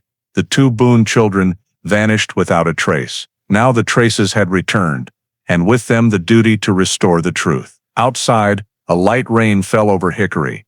Raindrops struck the ground that had once hidden the barrel, mixing with the red North Carolina clay, the soil that had remained silent for 15 years, and was now the key witness in reopening one of the state's coldest cases. After the Raleigh forensic results confirmed the children's identities as Tylee and J.J. Vallow, the 2007 Boone case was rapidly elevated to federal level under U.S. Department of Justice guidelines for federal missing person cases involving interstate transport and homicide. On May 9, 2022, the FBI officially joined the investigation, assigning Senior Special Agent Rebecca Holt from the Charlotte Field Office as head of the federal task force. Holt had more than 18 years of experience in cold cases and interstate crime, and had worked major child abduction cases in Virginia and Tennessee. Upon arriving in Caldwell, she met with Lieutenant Danner and the state team to establish new procedures, full review of the original 2007 files, re-examination of evidence, and standardization of the chain of custody to federal standards. The entire case file was transferred to the FBI's secure temporary storage in Charlotte, where the technical forensics team digitized all 1,842 pages of reports, 127 crime scene photographs, 64 audio recordings, and 39 physical exhibits. Holt ordered recovery of every damaged digital file from long-term storage and sent a formal request to the FBI National Archives in Quantico for assistance comparing DNA against the National CODIS database. During the review, an FBI analyst discovered in Evidence Box 12 a small sealed bag containing a 2 cm bone fragment labeled Pisgah, sample B3, undetermined origin. The sample had been collected in July 2007 during the Pisgah forest search, but was excluded from analysis at the time because its biological value could not be determined. The file note read, "No biological value. Disregard." Holt immediately ordered the fragment sent to the FBI laboratory in Quantico for full sequence DNA analysis using modern technology. The results, received just 4 days later, stunned the team. The tiny bone matched Lori Vallow's DNA with 99.999% certainty. Sample B3 was a remaining fragment of the same individual, later found in the hickory barrel, proving the body had been moved or concealed in stages across multiple locations. Holt wrote in the minutes, "Evidence overlooked in 2007 breaks the timeline. Origin is not hickory, but Pisgah." This discovery changed the entire investigative strategy. Holt convened a joint meeting of the FBI, Caldwell Police, and Raleigh Forensics to re-establish the sequence of events. She ordered re-examination of every piece of evidence, especially old soil and fiber samples. A specialist team compared the nylon cord wrapped around the wrist bones in the barrel with parachute cord seized from Alex Cox's residence. Spectroscopic results showed identical polymer structure from the same 2007 production batch at a Missouri factory. Holt traced the batch through distribution records and learned the store in Granite Falls, where Alex had purchased cord, was the dealer that received that exact lot in early June 2007. In her notebook, she wrote by hand, "Hickory is not the starting point, it is the end point." To test the hypothesis, Holt ordered the digital forensics unit to recover all GPS data from Alex Cox's old phone, which had been extracted and archived in 2007. Using advanced location analysis software, they reconstructed minute-by-minute movement for June 15, 16, 2007. The route showed the phone stopped at 3 locations: Boone, Pisgah Forest, and Hickory. The time gap between Boone and Pisgah was only 2 hours, indicating westward travel before reaching Hickory. Holt marked the 3 coordinates on a map and connected them. The points formed a near-perfect triangle matching the suspect area Danner had described in his 2007 report. For further confirmation, she requested isotopic analysis of residual soil on bones from the barrel. Results revealed a mixture of Boone red clay and Pisgah forest sediment, proof the remains had been transported through at least 2 distinct areas. These consecutive discoveries within 2 weeks caused the case to be upgraded to federal interstate child homicide investigation. Holt rebuilt a detailed timeline incorporating disappearance date, phone travel data, purchase records, surveillance footage, and DNA results. Everything pointed to the same conclusion: the killing and concealment of the 2 children was organized, prepared, and coordinated by multiple individuals. On May 18, Holt submitted a 46-page report to FBI headquarters in Washington, stating, 2022 supplemental evidence confirms victim identity,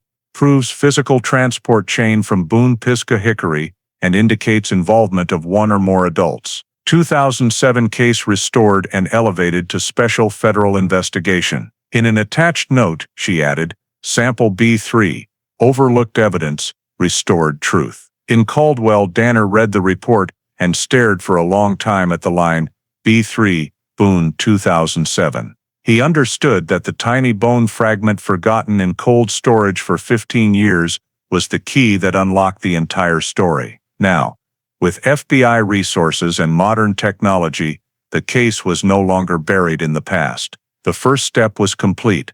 The truth was taking shape. But ahead lay the bigger question: who killed the 2 children and why? For 15 years had no one discovered it. Holt closed the file, looked at the wall map where Boone, Pisgah, and Hickory were connected by thin red string, a path that was no longer just coordinates, but the route to final judgment in North Carolina's coldest case. After Special Agent Rebecca Holt's report confirmed the connection among Boone, Pisgah, and Hickory, The next investigative step was to re-examine the origin point of everything, the former Vallow home on Hemlock Drive, Boone. Property records showed the house had changed hands 3 times and was now owned by a young family. The current owners agreed to allow excavation of the backyard under federal warrant. On the morning of May 24, 2022, FBI and Caldwell police specialized vehicles parked in front of the pale yellow house, surrounded by maple trees in full green leaf. The screen displayed a dense anomalous zone at approximately 80 centimeters depth, measuring 1.2 gutters 2 meters, distinctly different from surrounding natural soil.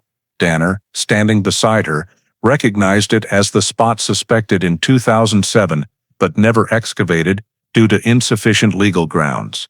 This time Holt did not hesitate. She signed the excavation order on site. The team removed soil in thin layers, documenting every color and texture change. At the 4th layer, the shovel struck plastic, producing a hollow sound. After clearing the mud, a sheet of gray tarp appeared, its edge crudely cut and mixed with rotted nylon cord. Holt ordered work halted, and the scene photographed and 3D scanned. Samples were carefully bagged and labeled separately. Beneath the tarp was darker, heavily compacted soil that had later been leveled. Technicians recovered several long light brown hairs caught in the mud, and a small scrap of fabric consistent with children's clothing. These items were sealed as exhibits F11 through F17. Preliminary field spectrometry showed the soil beneath the tarp contained mineral ratios identical to the hickory barrel soil, granite and mica characteristic of that region, not native Boone geology. Holt looked at the monitor, then turned to Danner. This soil was brought here from somewhere else. He nodded, understanding this meant the bodies or related items had been buried here first, then dug up and moved to Hickory where the barrel was eventually found. When excavation continued another 10 centimeters, technicians uncovered a shallow semicircular drag mark along the base, evidence something large had been pulled from the ground. No bone or human tissue remained, but the soil disturbance was unmistakable. The on-site forensic conclusion was, area previously contained a burial pit, later backfilled over an extended period. Geologists dated the compaction layer to at least 15 years prior, matching the children's disappearance. Beside the tarp fragment, they also recovered a small metal backpack buckle, caked in mud. Danner looked at it and said quietly, "Same kind JJ had."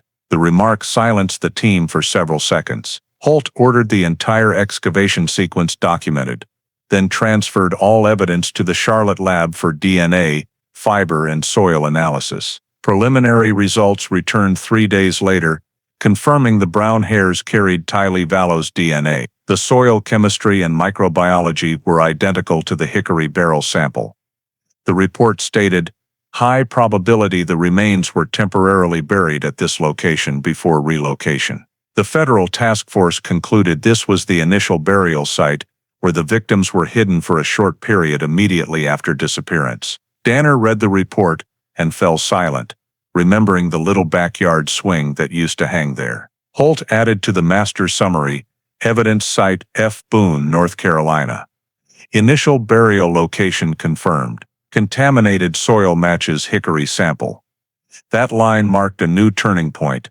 The case was no longer theoretical. The house on Hemlock Drive, peaceful for 15 years, was now an official federal crime scene. As the forensics team packed up, Holt stood looking at the recovered yard and said softly to Danner, "We're not searching in the dark anymore, we're following the tracks of someone who thought the earth could hide the truth." He simply nodded, eyes fixed on the disturbed soil, knowing that this time the secrets of Boone 2007 were finally emerging from the very place they began. After the Boone excavation confirmed the children's remains had been temporarily buried in Lori Vallow's backyard, Special Agent Rebecca Holt expanded the investigation along the Hickory-Idaho axis, focusing on the man most closely tied to Lori, Chad Daybell.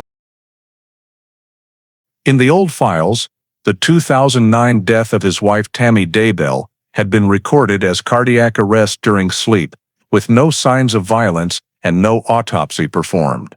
However, Given the new evidence involving the two child victims and extremist religious elements, Holt viewed Tammy's death as the pivotal link for motive and pattern of behavior. On June 8, 2022, the FBI submitted a formal request to Catawba County Court for an order to exhume Tammy Daybell's body. The family consented, and on the morning of June 14, federal and local authorities sealed off Hickory Memorial Garden Cemetery. Under a gray sky and light drizzle, the forensic recovery vehicle parked beside the grave. Technicians in white protective suits erected a tent and began exhumation at 8:20. Soil was removed in sections until, at nearly 2 meters, the metal casket appeared. After opening, the body was remarkably preserved due to dry conditions and airtight sealing. Tissue, hair, fingernail, and soil samples from around the neck area were collected on site. The remains were transported that night to the North Carolina State Medical Examiner's Office in Raleigh under Agent Holt's supervision. 3 days later, the preliminary autopsy results shocked the entire team. Neck muscle tissue showed petechial hemorrhaging, capillary rupture, and laryngeal constriction, classic signs of mechanical asphyxia by strangulation or airway obstruction. Examiners found no underlying cardiovascular condition that could explain the findings. The report concluded, cause of death asphyxia, strangulation pattern.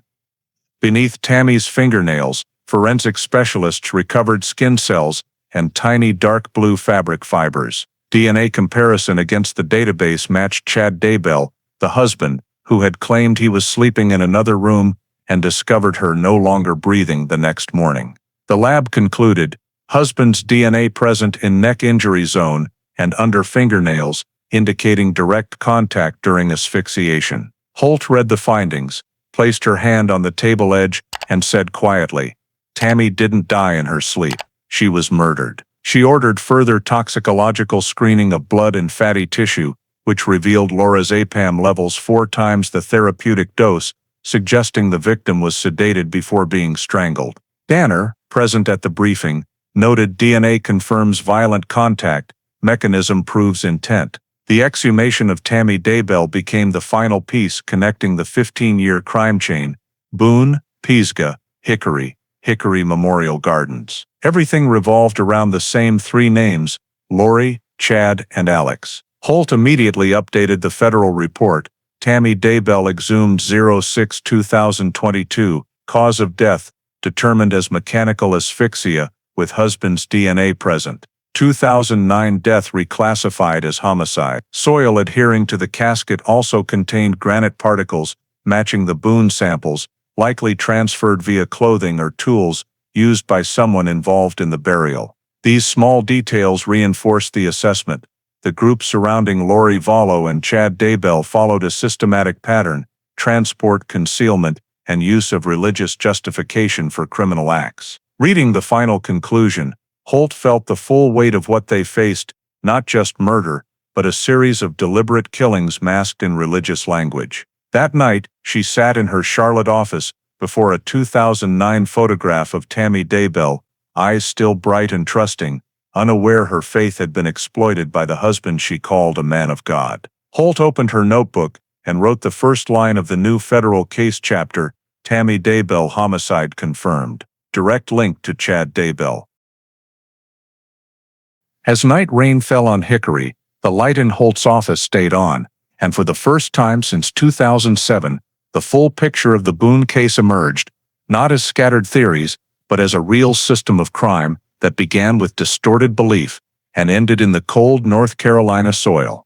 After the forensic examination confirmed that Tammy Daybell had been murdered and Chad Daybell's DNA was present in the injury sample, Special Agent Rebecca Holt directed the expansion of the investigation into the financial angle to establish motive and the chain of coordination among the 3 main suspects: Lori Vallow, Chad Daybell, and Alex Cox. On June 21, 2022, the FBI, in coordination with the Internal Revenue Service and the Federal Reserve Bank of Atlanta, collected complete bank statements, credit records, and electronic transfer data for all 3 individuals, covering the period 2006-2009. A specialized financial analysis team was established at the Charlotte headquarters, led by forensic financial examiner Emily Rourke. After 12 days of review, the team uncovered a series of suspicious cash transactions that occurred precisely during the time frame when the two Boone children disappeared. According to the report, on June 12, 2007, 4 days before the disappearance, Chad Daybell transferred $2,000 from his credit account at Hickory Federal to Lori Vallow's local bank account in Boone, noted as donation, church event. Just 2 days later, Lori withdrew the entire amount in cash at the counter, with no stated purpose. Then, on June 16, the very night of the disappearance, Alex Cox withdrew $600 in cash from an ATM in Granite Falls, 30 miles from Boone. Surveillance footage confirmed he was accompanied by a blonde woman whose build matched Lori's. Over the next 2 days, Chad's account recorded 2 additional cash withdrawals of $800 and $1,200 at different branches in Hickory and Lenoir, totaling another $2,000. These transactions did not align with his legitimate income, as his tax records for that year showed Daybell earned only $1,200 per month from religious activities. The money trail continued into July 2007. Lori sent an insured package via private courier to Chad's address in Hickory, labeled documents, but according to the later recovery report, it contained $5,000 in cash wrapped in brown paper. Analysis of transactions among the three revealed a total of $9,000 had moved between them in just the 2 weeks surrounding the disappearance. Holt noted, no corresponding purchases, no legitimate purpose, likely payment for the plan. The financial team extended the review to 2009, the year Tammy Daybell died. Bank data showed that 3 weeks before Tammy's death, Chad received a $430,000 life insurance payout that had been activated only 10 days before his wife's death. Most of the money was withdrawn within 3 months and routed through intermediary accounts in Florida and Texas. One of those accounts was registered to a Cox LLC, a short-lived private company owned by Alex Cox. Statements showed $48,000 transferred to this account in 2 installments, noted as consulting service. FBI cross-referencing of business records confirmed the company had no actual operations, no employees, and its registration was canceled just 6 months after creation. Holt concluded this was a money laundering channel designed to conceal financial flows between Chad and Alex. Timing-wise, the first transfer occurred on the day Tammy was buried, the second the following week. The transaction chain proved a direct financial link between the two men, extending to Lori Vallow. Data from 2008 showed Lori purchased a small condominium in Jacksonville entirely in cash for $120,000, with no mortgage. Source of funds analysis revealed most of the money came from unexplained transfers from accounts linked to Daybell. Holt believed the condo may have served as a safe house when Lori left North Carolina. Rourke's 31-page report concluded, the transaction flows among the 3 individuals form a closed financial pattern. Daybell supplies the money, Vallow withdraws and uses it, Cox receives and disperses it. Timing coincides with disappearance, death, and evidence movement milestones. Holt looked at the summary table and said simply, this is the blueprint of a conspiracy. In the executive summary, sent to FBI headquarters in Washington, she wrote, financial linkage confirmed, conspiracy probable. The financial evidence not only confirmed coordinated involvement among the 3, but also bolstered the theory that they had jointly planned the murders, concealed the bodies, and shared financial benefits from insurance proceeds and personal assets. As night fell over Charlotte, Holt sat alone in the conference room, facing a sprawling cash flow chart that looked like a map. The dry numbers had spoken what no confession ever had. Money was the motive, and religious belief was merely the veneer covering a crime calculated long in advance. After the closed financial loop among Lori Vallow, Chad Daybell, and Alex Cox was confirmed, Special Agent Rebecca Holt directed the FBI digital team to expand analysis of electronic devices seized during the 2007 searches that had remained in storage and never fully decrypted. Among them was an 80 GB Seagate hard drive sealed in evidence box 23, labeled Computer, Hickory Office. Daybell. At the time, decryption technology was limited, and the drive had been marked, damaged, unreadable. In 2022, using modern electronic recovery techniques, the Charlotte FBI experts, working with Quantico's digital forensics lab, reopened the drive via direct NAND chip extraction. After 3 days of decryption, they recovered over 12,000 files, including religious drafts, photographs, journals, and 427 previously unread emails. Among them, a chain of emails exchanged between Chad and Lori, using anonymous addresses, immediately stood out. An email, titled, "The Bodies Are Vessels," June 12, 2007, 11:42 p.m., was sent from Watcher of the Light at faithnet.com to Eternal Chosen at truthway.net. Time-stamped, 4 days before the children disappeared. The brief but chilling content read, "The bodies are vessels. When the light departs, we must release the shell so they can join the gathering. The fire and the cord will seal their path." Holt read the line over and over, her eyes frozen. The words fire and cord matched perfectly with the autopsy findings. Burn marks on Tylee's bones and the nylon cord wrapped around JJ's wrists. The digital team quickly confirmed the email metadata. The IP address originated from Chad's home in Hickory, sent over local WiMAX, with the reply coming from Lori's laptop in Boone. This was the first time investigators had direct electronic evidence demonstrating foreknowledge of the killings. Holt ordered a full sweep of contemporaneous emails and discovered 4 more on the same theme, describing concepts of purification, rebirth, and dark spirits. One included an attachment, a draft manuscript titled The Book of Renewal, Draft 3, June 2007. When opened, the 60-plus page DOC file outlined Chad's personal doctrine of cleansing the soul by releasing the physical body of those possessed by darkness. The opening page clearly stated it was compiled with enlightenment from LV, initials matching Lori Vallow. Notably, a chapter titled The Two Witnesses described a ritual in which the 2 small bearers of final light would be gathered to open the gates of the new heaven. Holt believed this was not religious metaphor, but a detailed blueprint for what happened in 2007. FBI linguistic experts analyzed the text and confirmed syntax, writing style, and spelling errors matched handwritten notes seized from Chad's home during the 2007. Portions of the manuscript also matched line for line with pages recovered from the metal filing cabinet, listed as Item 9 in the old evidence report. The document ended with a signature line, "Prepared under Covenant, Boone, North Carolina, June 2007, confirming composition coincided exactly with the disappearance date. Holt ordered verification of the manuscript's origin. Results showed it was created on the same computer as the hidden emails, cementing the direct link between Chad and Lori in planning the ritual. During an internal briefing on July 2nd, she presented the findings to the Joint Task Force. Danner, the agent who had pursued the case for 15 years, went silent when he saw fire and cord on the screen. He understood that what had once been only intuition was now concrete evidence. Holt's report stated clearly, recovered email, "The bodies are vessels," constitutes deliberate intent.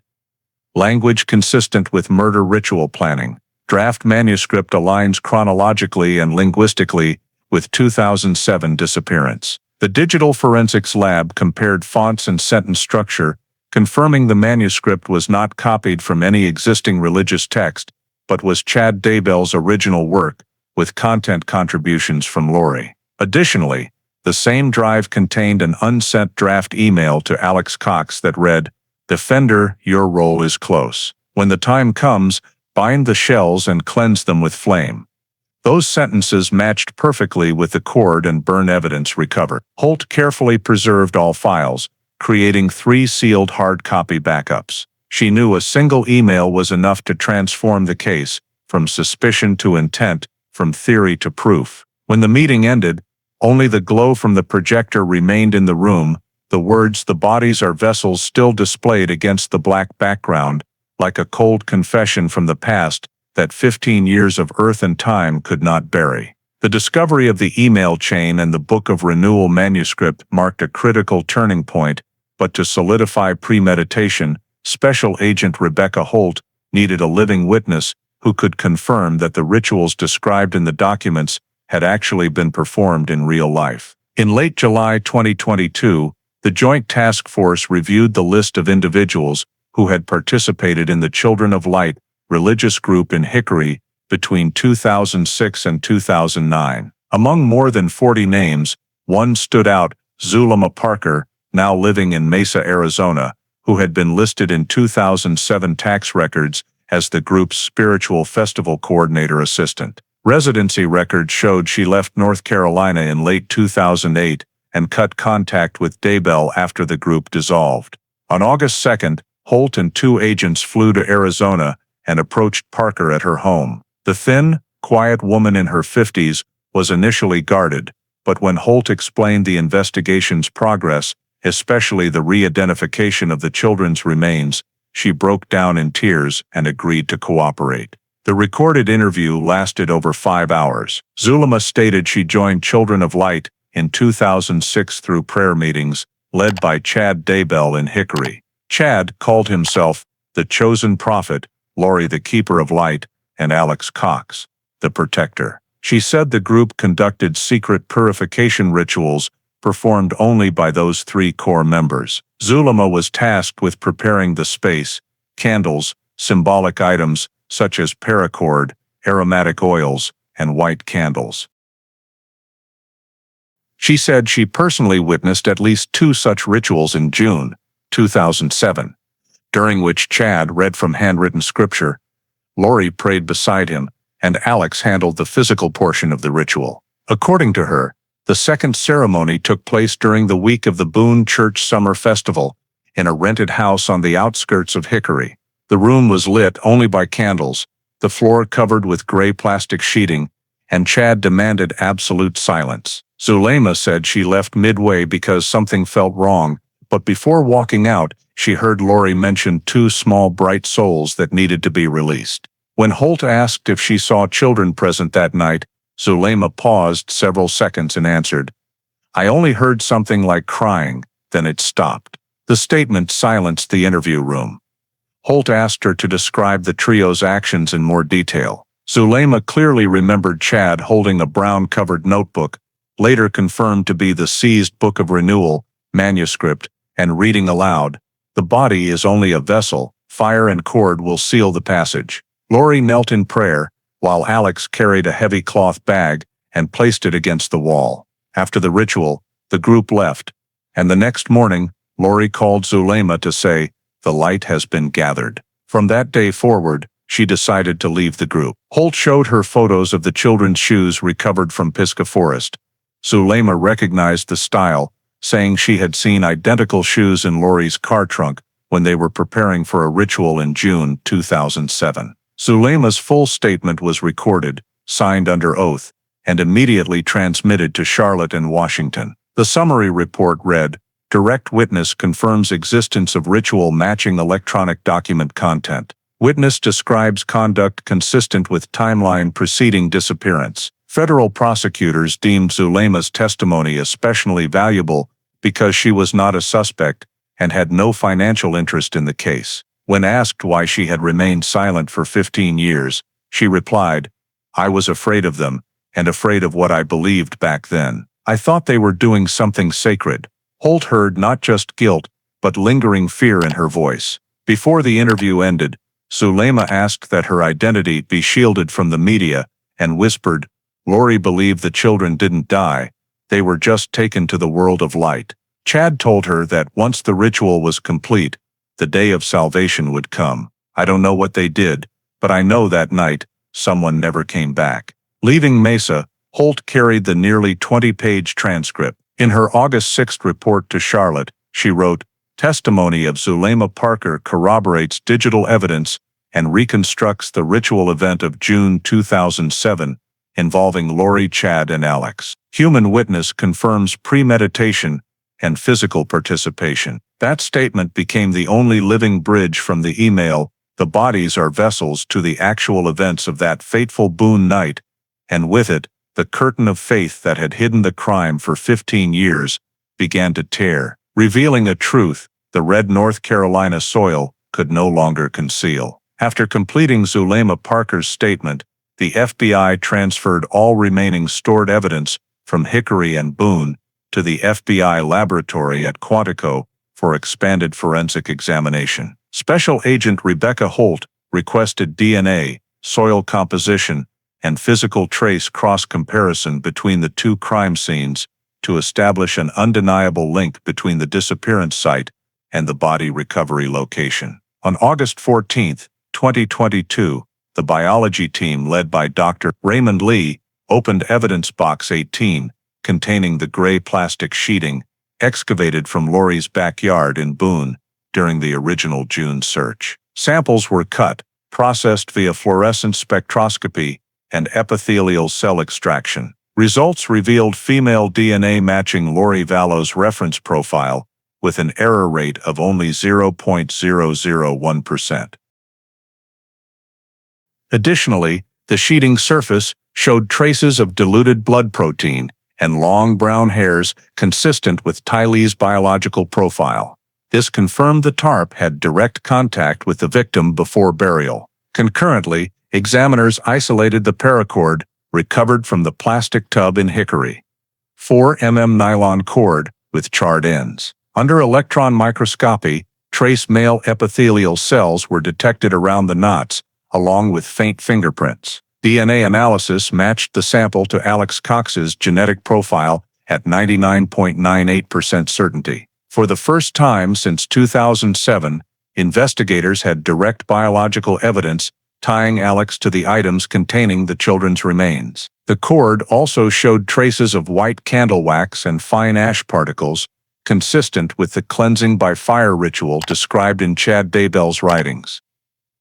Lee's preliminary report concluded presence of both Vallow and Cox DNA on same burial materials indicates joint handling and intent of concealment. Holt further ordered comparative geological analysis, a crucial step to prove body transportation. The lab's mineralogy team used infrared spectroscopy and clay mineral comparison on soil samples from Hickory, Boone, and the area around Chad's property. Results showed soil adhering to the tarp and cord contained kaolinite and illite ratios identical to Boone's Red Mountain soil, distinct from Hickory's heavy clay. This proved the bodies were initially buried in Lori's Boone backyard before being moved to Hickory, supporting Holt's suspected chain of transport and concealment. Additional soil from 40 centimeters beneath Lori's concrete foundation contained microplastic melt fragments and soot residue, indicating open-air burning had occurred there. Chemical analysis detected toluene and aromatic hydrocarbons, signatures of gasoline used to burn organic material. These findings matched Alex Cox's June 2007 purchase records for gasoline and plastic sheeting. The comprehensive 57-page report reached Holt on August 21. She read every line, pausing at the conclusion. Combined evidence establishes direct physical linkage among 3 suspects and both crime scenes. Cross-contamination unlikely. Intentional coordination probable. Those clinical data confirmed what the agents had suspected for months. This was not merely a disappearance, but a planned sequence of killing, relocation, and concealment. Holt presented the results in a closed-door meeting with the U.S. Attorney's Office in Charlotte. A crime scene map was hung on the wall, red dots connecting Boone and Hickory with string, an 80-mile route, reconstructing the journey Lori and Alex likely took. Beside it, a DNA chart displayed 3 genetic strands, Lori, Alex, and Tylee, intersecting on the destruction of the same physical evidence. No one spoke for several minutes. The connections were powerful enough to close every gap in 15 years of investigation. Holt ended her briefing with a single sentence in the report to the Department of Justice. Physical forensics now completes the architecture of the case. Every thread leads back to them. And as she signed the final page, she understood that the picture of the 2007 Boone case now had a complete skeleton. Biological, physical, and geological evidence had fused into one undeniable structure. When the forensic examination and DNA comparison were completed, the consolidated case file, over 300 pages long, was submitted to the U.S. Department of Justice and the U.S. Attorney's Office for the Eastern District of North Carolina. After years of chasing leads, Case C-07045 officially changed status from cold case to active homicide investigation. In early February 2023, Special Agent Rebecca Holt and lead federal prosecutor Robert Keeley finalized the application for emergency arrest warrants against Lori Vallow and Chad Daybell on charges of first-degree murder and conspiracy to commit murder. The warrants were approved by the U.S. District Court in Charlotte on February 9th, with nationwide jurisdiction and a request for assistance from the FBI field offices in Jacksonville, Florida, and Boise, Idaho. That same day, a 3-office virtual meeting was held to assign roles. Holt assumed overall command, while local teams would execute simultaneous arrests to prevent leaks. On the morning of February 12th, the Jacksonville FBI team, assisted by Duval County deputies, raided the apartment where Lori was staying with an acquaintance in the St. Augustine suburbs. She was arrested in an eerily calm state, offering no resistance, and only asked briefly, "So you finally found something?" She was still wearing the silver bracelet, engraved, "Light Eternal." The apartment was sealed, and all electronic devices, notebooks and bank cards were seized as additional evidence. At the same moment, nearly 3,000 kilometers away in Rexburg, Idaho, the Boise FBI SWAT team executed the warrant on Chad Daybell at his residence. When agents arrived, he was conducting an online meeting with 3 members of his small prayer group. He remained silent, showed no resistance, and simply told the lead agent, "You're right on time. Everything has to come to light now." The arrest was completed in 6 minutes, with no injuries or public reaction. Immediately afterward, local media began reporting the arrest of 2 suspects linked to the 2007 North Carolina missing persons case, shocking the public who thought that story had long been forgotten. On February 13th, both were transported to separate federal detention facilities, Lori to the Jacksonville Federal Detention Center and Chad to Ada County Jail, pending extradition proceedings. Holt flew directly to Florida to oversee the initial interviews and serve the indictments. When the charges of first-degree murder, conspiracy to commit murder, and concealment of human remains were read, Lori only lowered her head in silence, hands gripping the edge of the table. During his interview in Idaho, Chad told agents that every event was part of a divine plan and refused to say more. On February 20th, 2023, pursuant to federal court order, both were extradited to North Carolina on separate flights, escorted by U.S. Marshals. Lori's plane landed in Charlotte at 4:45 p.m. Chad arrived in Raleigh an hour later. Armored convoys waiting at each airport transported them under heavy security to the Caldwell Federal Detention Center. That evening, Holt signed the custody receipt and wrote on the Master Investigation Board, "Suspects in custody." February 20th, 23. 16 years after that night in Boone in 2007, the 2 names that once appeared only in faded footnotes were now officially in investigative custody. With the arrests executed, the case moved into its final investigative phase, crime reconstruction and preparation of the comprehensive prosecution file. Immediately after Lori Vallow and Chad Daybell were extradited to North Carolina, the federal investigative team commenced formal interrogation at the Caldwell Federal Detention Center. On February 23, 2023, Special Agent Rebecca Holt conducted the first interview with Lori in Interview Room 3, with a federal prosecutor and appointed counsel present.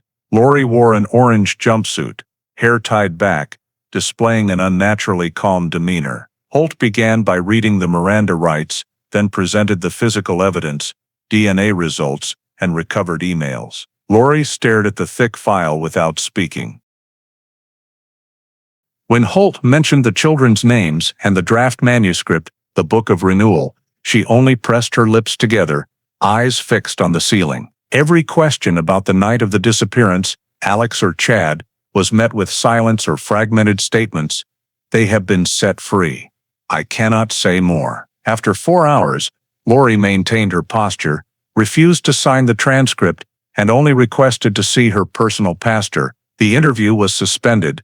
Holt noted in the report, subject displays dissociation, possible delusional state, refuses cooperation. In the adjacent room, Special Agent William Cross interviewed Chad Daybell. Unlike Lori, Chad was calm and selectively cooperative. When asked about the Children of Light group and the soul-cleansing rituals, he did not deny them and said, "We believed souls could be liberated from the flesh, and sometimes action was required to help them move on." Cross placed before him a printout of the email, "The bodies are vessels." Chad looked at it and nodded. "I wrote that, but I didn't mean killing anyone. It was spiritual ritual." However, when shown photographs of the plastic totes and rope containing Alex's DNA, he fell silent for a long time, then sighed, "I can't change what happened. We did what we believed was right at the time." The statement silenced the room. Holt was called in to continue the interview directly. She asked point blank, "Were you present at the ritual in June 2007? Chad replied, "Yes." Lori prayed, "Alex prepared everything, and I read the invocation." When asked about the children, he said, "They are no longer here." She believed the light inside them had departed. "I didn't witness what happened afterward, but I know Alex did what needed to be done." Holt paused her notes and asked, "Do you know where they were taken?" Chad shook his head, eyes on the floor. "After the ritual, Lori told me they had been taken up. I didn't ask further." Those statements, though evasive, confirmed coordination among the three on the night of the disappearance and marked the first time either suspect acknowledged the actual existence of the ritual. When Holt moved to questions about Tammy Daybell, Chad closed his eyes and said softly, "Tammy didn't understand. She was obstructing the mission. I was taught her soul had completed its purpose, and I only helped her pass peacefully." His matter-of-fact tone sent chills through the team. In the 62-page interview transcript, Holt noted, "Subject admits to ritualistic acts involving Vallow, Cox, and victims. Statements consistent with recovered manuscript and witness testimony. Partial confession of complicity." After the session, Chad asked to speak to Holt alone without counsel.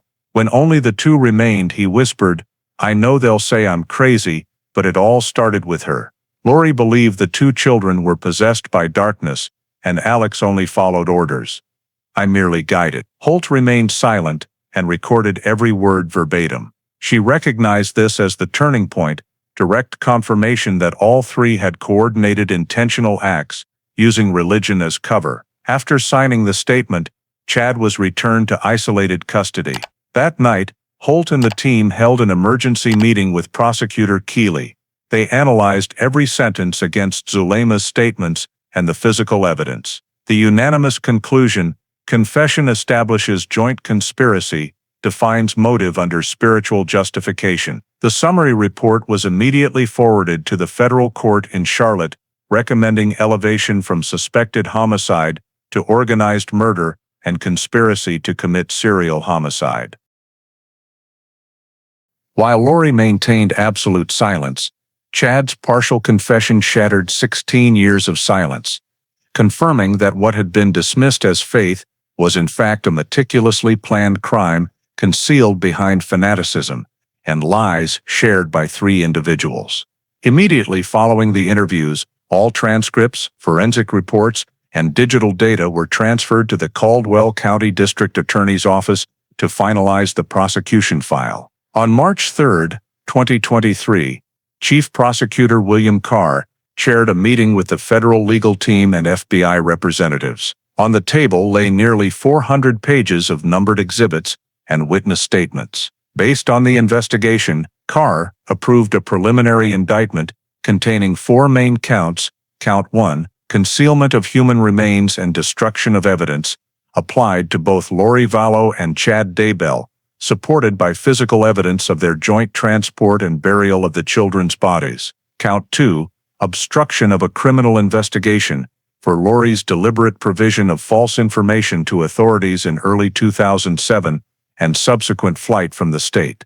Count 3, conspiracy to commit organized crime, establishing Lori, Chad, and Alex Cox as co-conspirators in a premeditated plan resulting in death, supported by emails, religious manuscripts, and witness Zulema Parker's testimony. Count 4, most serious, first-degree murder, applied solely to Chad Daybell based on his admission of conducting the ritual, coordinating actions, presence at the scene, and DNA evidence linking him to Tammy Daybell's 2009 death. In the 27-page indictment, Carr wrote, "The defendant's conduct demonstrates premeditation, organization, clear motive, and the use of fabricated religious justification as an instrument of rationalization. This was not a spontaneous act, but a prolonged plan executed in multiple stages to conceal the crime and mislead law enforcement." The Caldwell legal team, in coordination with the FBI, re-examined every piece of evidence for legal admissibility before submission to the U.S. District Court in Charlotte. Biological evidence, including Lori's DNA on the plastic sheet, Alex's DNA on the rope, and soil samples matching Boone hickory, was certified to federal evidentiary standards. The digital forensics team cataloged 41 emails and 3 religious manuscripts to support the motive argument. Chad Daybell's statements were classified as partial confession yet sufficient for charging. For Lori, despite her silence, circumstantial factors, behavior, DNA traces, and financial ties formed a solid chain of causation. On March 7, the formal indictment was presented to U.S. District Judge Eleanor Strauss. After review, she signed approval and ordered the case to proceed to prosecution. That same day, the Caldwell U.S. Attorney's Office issued a press release. After 16 years of investigation, new evidence has directly linked Lori Vallow and Chad Daybell to the 2007 Boone disappearance. The defendants face serious charges, including first-degree murder. The news spread rapidly, shocking North Carolina. The Boone community, which had treated the disappearance as a ghost from the past, now faced the return of names that had haunted them for years. On March 10, Holt and Carr held a final internal strategy meeting. Carr emphasized, "We are not prosecuting religious belief, we are prosecuting actions disguised as faith." The trial roadmap clearly divided responsibilities. Holt would present forensic and digital evidence. The state prosecution team would handle witnesses and confessions. Federal prosecutors would present the financial chain. Timelines were marked from the night of June 15, 2007, to the 2022 Hickory excavation. A Boone, Hickory, Rexburg map was recreated as a visual exhibit, with red string connecting locations into a continuous spiral, symbolizing a criminal journey spanning over a decade. On March 15, the complete sealed file was delivered to the U.S. District Court in Charlotte under new case number 23 CR 201. United States via Lori Vallow and Chad Daybell. With 4 counts established, the 2007 Boone case officially entered its decisive chapter, the trial phase, where the full truth would be laid bare before justice. After the indictment was approved, the 2007 Boone case entered the trial preparation phase with an enormous workload. The Caldwell County U.S. Attorney's Office, in coordination with the FBI, formed Task Force Boone to compile all witnesses, exhibits, and legal strategy. Special Agent Rebecca Holt coordinated forensics, while Prosecutor William Carr directed the trial team. On March 20, 2023, the final witness list of 17 was locked. 8 direct witnesses and 9 expert technical witnesses. Key names included Zulema Parker, former Children of Light member, Special Agent William Cross, Chad's interviewer, Dr. Raymond Lee, Quantico lead forensic scientist, and the 2 original 2007 Caldwell detectives. Prosecutors also requested subpoenas for 3 indirect witnesses. Ty Lee's former classmate, a Hemlock Drive neighbor, and the pastor Lori met after the disappearance. Every witness received detailed preparation to ensure consistent testimony, especially regarding religious rituals, the point defense counsel was expected to exploit. Holt and the forensic team prepared courtroom displays, full-size replicas of the plastic totes, rope, tarp, and Boone, Hickory route map, plus DNA charts and geological analysis. The FBI digital unit created a 3D animation reconstructing the suspect's movements based on cell data and physical evidence. The state legal team reviewed over 40 emails and 3 religious manuscripts, selecting 12 documents that directly expressed intent to cleanse souls and liberate bodies. The manuscript, The Book of Renewal, Draft 3, was designated the centerpiece exhibit because it clearly linked belief to murderous action. To counter anticipated defense strategies, Carr's team prepared rebuttals to 3 arguments: 1. Lack of criminal responsibility due to religious delusion; 2. Absence of direct evidence of killing; and 3. Personal belief does not constitute crime. Prosecutors would prove the opposite. Actions were organized, coordinated, and materially prepared, from purchasing tarps and rope to transporting bodies, all within the defendant's awareness and control. On March 28, Holt and Carr met privately with psychiatric experts to re-evaluate Lori's mental state. The evaluation confirmed religious obsession and borderline personality traits, but full criminal responsibility. Defense counsel Karen Doyle represented Lori. Federal public defender David Lang represented Chad. Both defense teams filed motions for access to original forensic records and independent testing, but the court granted only limited supervised access. Carr meticulously scripted the examination of each witness under 4 thematic blocks: belief, preparation, action, concealment. He insisted Holt personally present technical evidence, knowing the lead investigator's presence would have strong psychological impact on the jury. Concurrently, federal prosecutors compiled financial motive evidence, cash transactions, insurance policies, and irregular June 2007 withdrawals, combined into Exhibit F to reinforce the combined fanaticism and greed theory. On April 4, prosecutors filed an 82-page pre-trial brief outlining the logical sequence from disappearance to body recovery, with a catalog of 136 exhibits. In the conclusion, Carr wrote, "This is not merely murder. It is proof of the danger of distorted belief, where people invoke light to conceal darkness." Defense counsel Doyle argued Lori was psychologically manipulated by Chad, while Lang maintained Chad was merely a religious guide with no violent acts. Both sides prepared psychologists, religious scholars, and linguists to debate the meaning of phrases in the Book of Renewal. Holt predicted the trial would last at least 6 weeks. The night before trial, she sat alone in the Caldwell office, facing photographs of the 2 children, Tylee and JJ. On the desk, file C07045 bore a red stamp, ready for trial. After 16 years, the case was no longer a shadow from the past. It had become the final test of justice, where belief, guilt, and truth would collide head-on under the courthouse lights of North Carolina. On April 10, 2023, the Charlotte Federal Court officially opened the trial of State of North Carolina versus Lori Vallow and Chad Daybell. Courtroom 2 was packed to capacity. Local reporters and national correspondents jostled for space, while outside, dozens of Boone residents stood quietly holding white flowers. The jury of 12 had been carefully selected.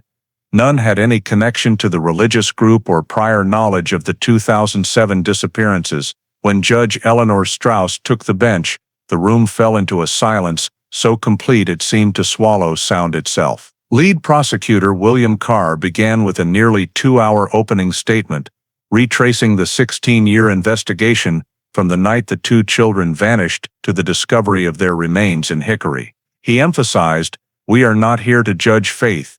We are here to judge a murder plot disguised as religion." He then called the first witness, Special Agent Rebecca Holt. Holt presented the physical and forensic evidence: DNA chains, soil samples, paracord, plastic tarps, plastic barrels, and crime scene photographs. On the large screen, a reconstructed diagram appeared: Lori's house in Boone, the initial temporary burial site, Highway 321, stretching to Hickory.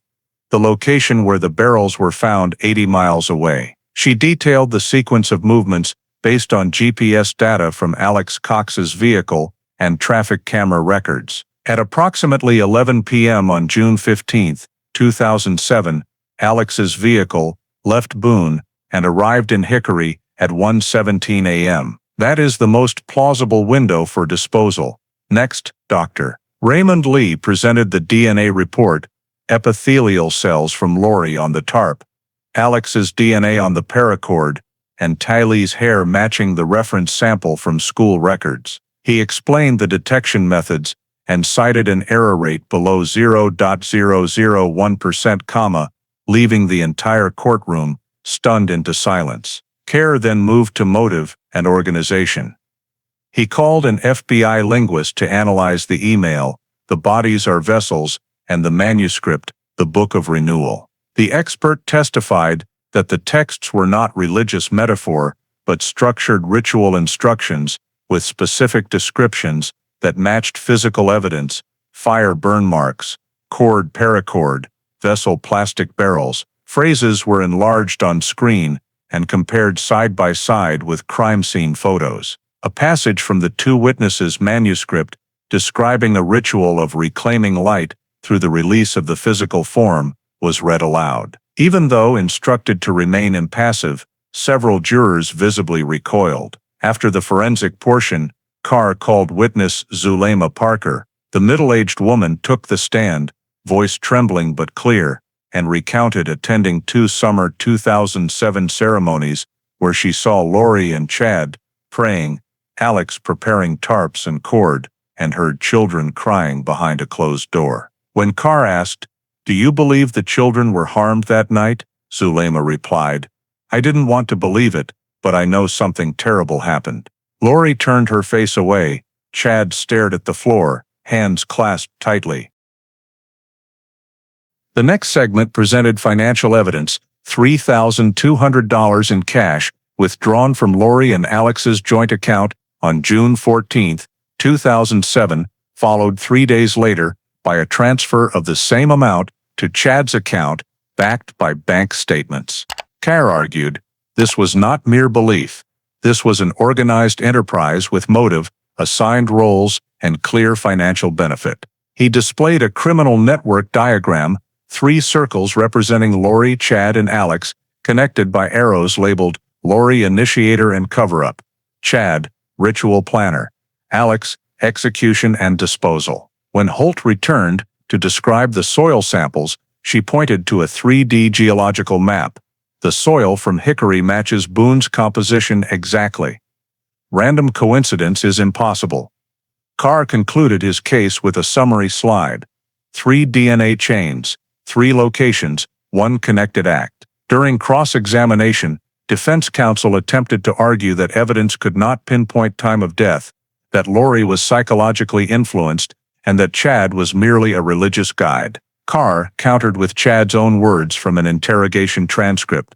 "I read the invocation, they did what needed to be done." Looking directly at the defendants, he said, "That statement alone proves he knew what was going to happen." When invited to speak in his own defense, Chad said, "Only, we didn't kill anyone, we freed them from darkness." Murmurs swept the room until Judge Strauss banged her gavel for order. That afternoon, prosecutors played a 3D reconstruction video, the night in Boone, headlights moving through the forest, the stop in Hickory, the excavation of the barrels containing the 2 bodies. The courtroom sank into heavy silence. One female juror wiped away tears when an image of JJ's small shoe appeared. At the end of the day, Carr closed.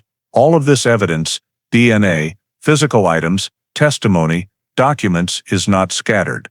It is pieces of the same crime, committed with organization, motive, and concealed behind the language of faith. Turning to the jury, voice low, 2 children could not protect themselves, but justice can. When he finished, only the dry crack of Judge Strauss's gavel remained as she adjourned the first day. The lights dimmed, but the weight of the evidence presented lingered heavily in the room where faith, guilt, and truth had just collided in irreversible light. After 4 weeks of intense trial, more than 20 witnesses, and hundreds of pages of evidence, the Boone 2007 case entered its final stage. On May 15, 2023, Judge Eleanor Strauss delivered instructions to the jury before they retired to deliberate. The 12 jurors, 8 men, 4 women were tasked with deciding the fate of the 2 defendants based on evidence that left no gray areas. The courtroom was deathly quiet, broken only by the rustle of papers as Carr organized his files. Lori kept her head bowed, hands clenched. Chad sat upright, eyes restless. The jury deliberated for nearly 10 hours over 2 days. In the afternoon of May 17, when the deliberation room door opened, everyone rose. The foreperson, a middle-aged man in a dark suit, held a white sheet of paper that trembled slightly in his hand. He read clearly and steadily. As to defendant Chad Daybell, on the charge of first-degree murder, the jury finds guilty. On the charge of conspiracy to commit murder, guilty. On the charge of concealment of human remains, guilty. The air grew thick. Several spectators began to cry. Chad closed his eyes, exhaled, and said nothing. The foreperson continued, as to defendant Lori Vallow, on the charge of first-degree murder, the jury is unable to reach a unanimous verdict. On the charge of concealment of human remains, guilty. On the charge of obstruction of investigation, guilty. Judge Strauss nodded and recorded the verdicts. She delivered formal sentencing the following morning, standing, her voice low and unyielding. The state of North Carolina, based on the jury's findings, sentences defendant Chad Daybell to life imprisonment without possibility of parole for first-degree murder and organized criminal conspiracy. The court finds the defendant's actions were cold, calculated, and caused irreparable harm. Chad stood motionless, face blank, then gave a slight nod. She then turned to Lori.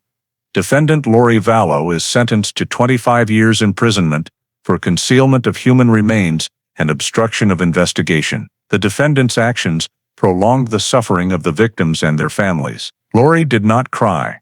She stared at the ceiling, lips moving as if in prayer. The judge concluded, Tylee and JJ had no voice. Today justice has spoken for them. The gavel fell 3 times, the trial was over. Police escorted the defendants out, through a private exit.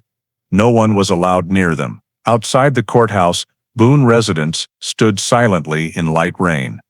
Many holding photos of the children beside bouquets of white flowers. Holt and Prosecutor Carr emerged last, faces weary but eyes resolute. Carr said quietly, 16 years, and finally we have the verdict that should have come long ago. Holt gazed into the distance, where the prison transport vans disappeared, feeling a silence that was different, not the silence of despair, but of closure. In the now empty courtroom, only the victims' photographs remained on the evidence table beneath red lettering on the old file.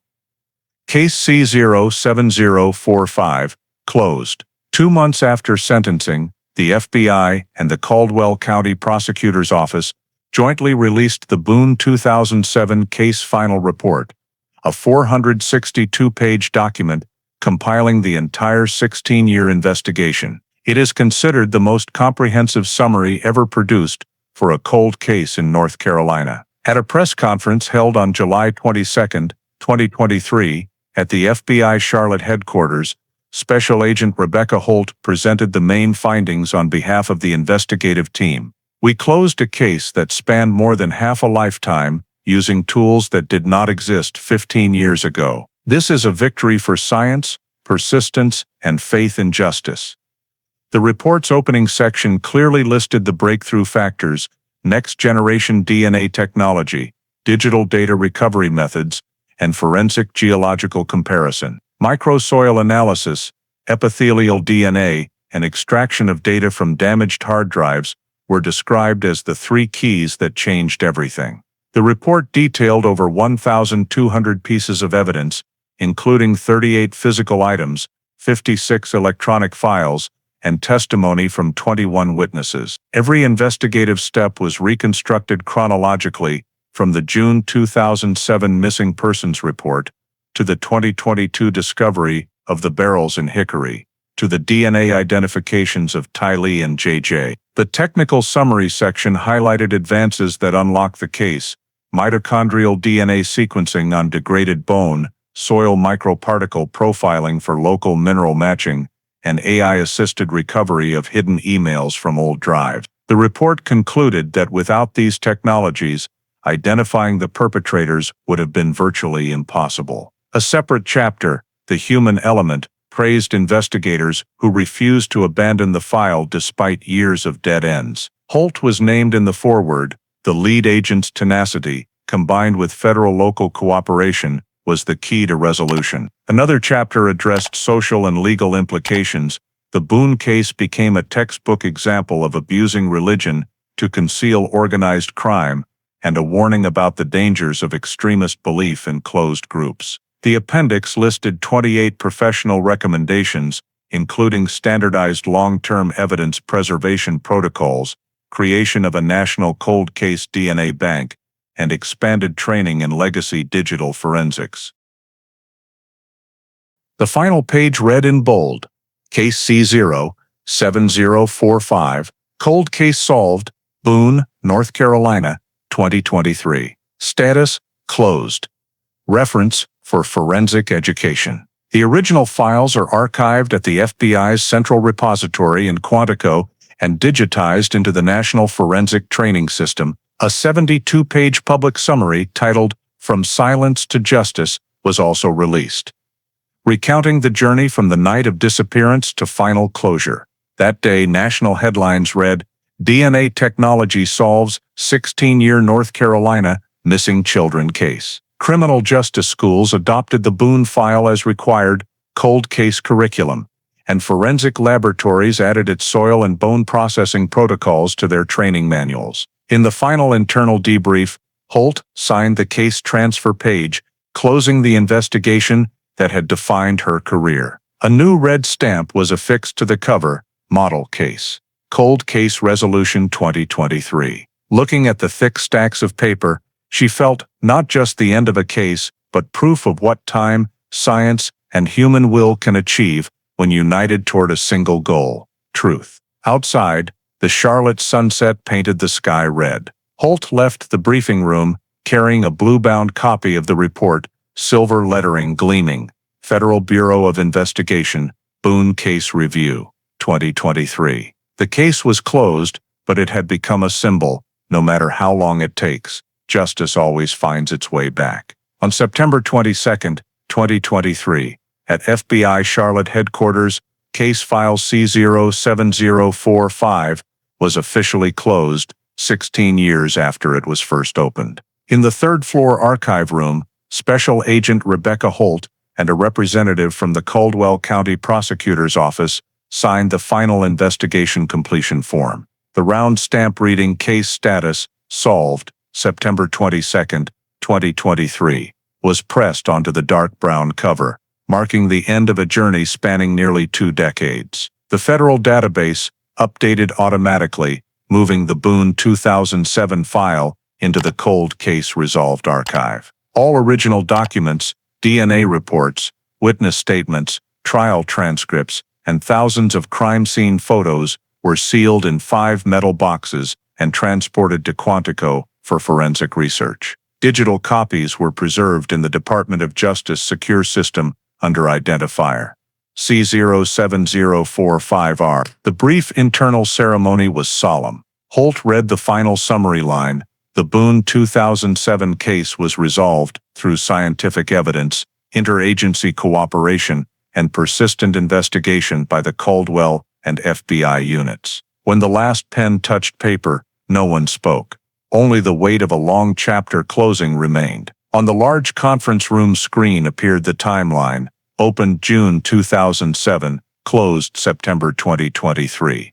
Duration 16 years, 3 months, 7 days. Carr shook Holt's hand and whispered, "Justice was late, but it came." The sealed boxes, bearing red security stickers, were loaded onto a transport headed for Quantico. Outside, the North Carolina sky was pale gray with light drizzle, exactly like the morning in 2007 when the first missing persons report arrived at Caldwell headquarters. Holt stood at the window watching the vans disappear, feeling both emptiness and peace. On her desk remained the old wooden frame, holding the photo of Tylee and JJ, next to a yellow sticky note in her own handwriting. Never give up on the quiet ones. She folded her copy of the report, placed it in a private drawer, and turned off the office lights. The ceiling lights went dark, leaving only faint hallway glow, reflecting off the cover marked C07045. A case once lost in silence had finally found its last voice, through justice, through science, and through determination that refused to yield to time. The Boone 2007 case closed after 16 years, thanks to modern DNA and forensic investigation, is not only a story of restored justice, but a mirror reflecting today's American society, where faith, technology, and humanity intersect between light and shadow. The story of Lori Vallow and Chad Daybell, two people who used religion to justify murder, reveals how thin the line is between spiritual belief and extremism that can drive people to inhuman acts.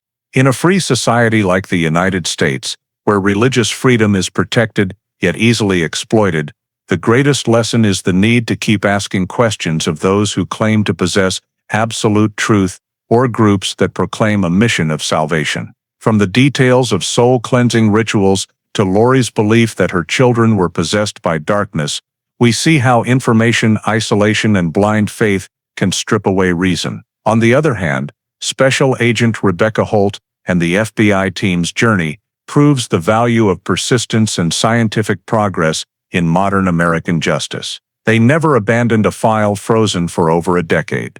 And it was DNA technology, digital data recovery, and federal cooperation that finally illuminated the truth. In today's increasingly complex world, where beliefs are easily distorted by misinformation, the lesson of Boone 2007 reminds us that justice does not come from blind faith, but from verified truth, from the resolve of those who refuse silence, even if it takes 16 years to speak. If you believe justice never sleeps, please subscribe so we can continue exploring cases once thought lost forever. Thank you for following the Boone 2007 story. See you in the next video, where the truth always finds its way back to the light.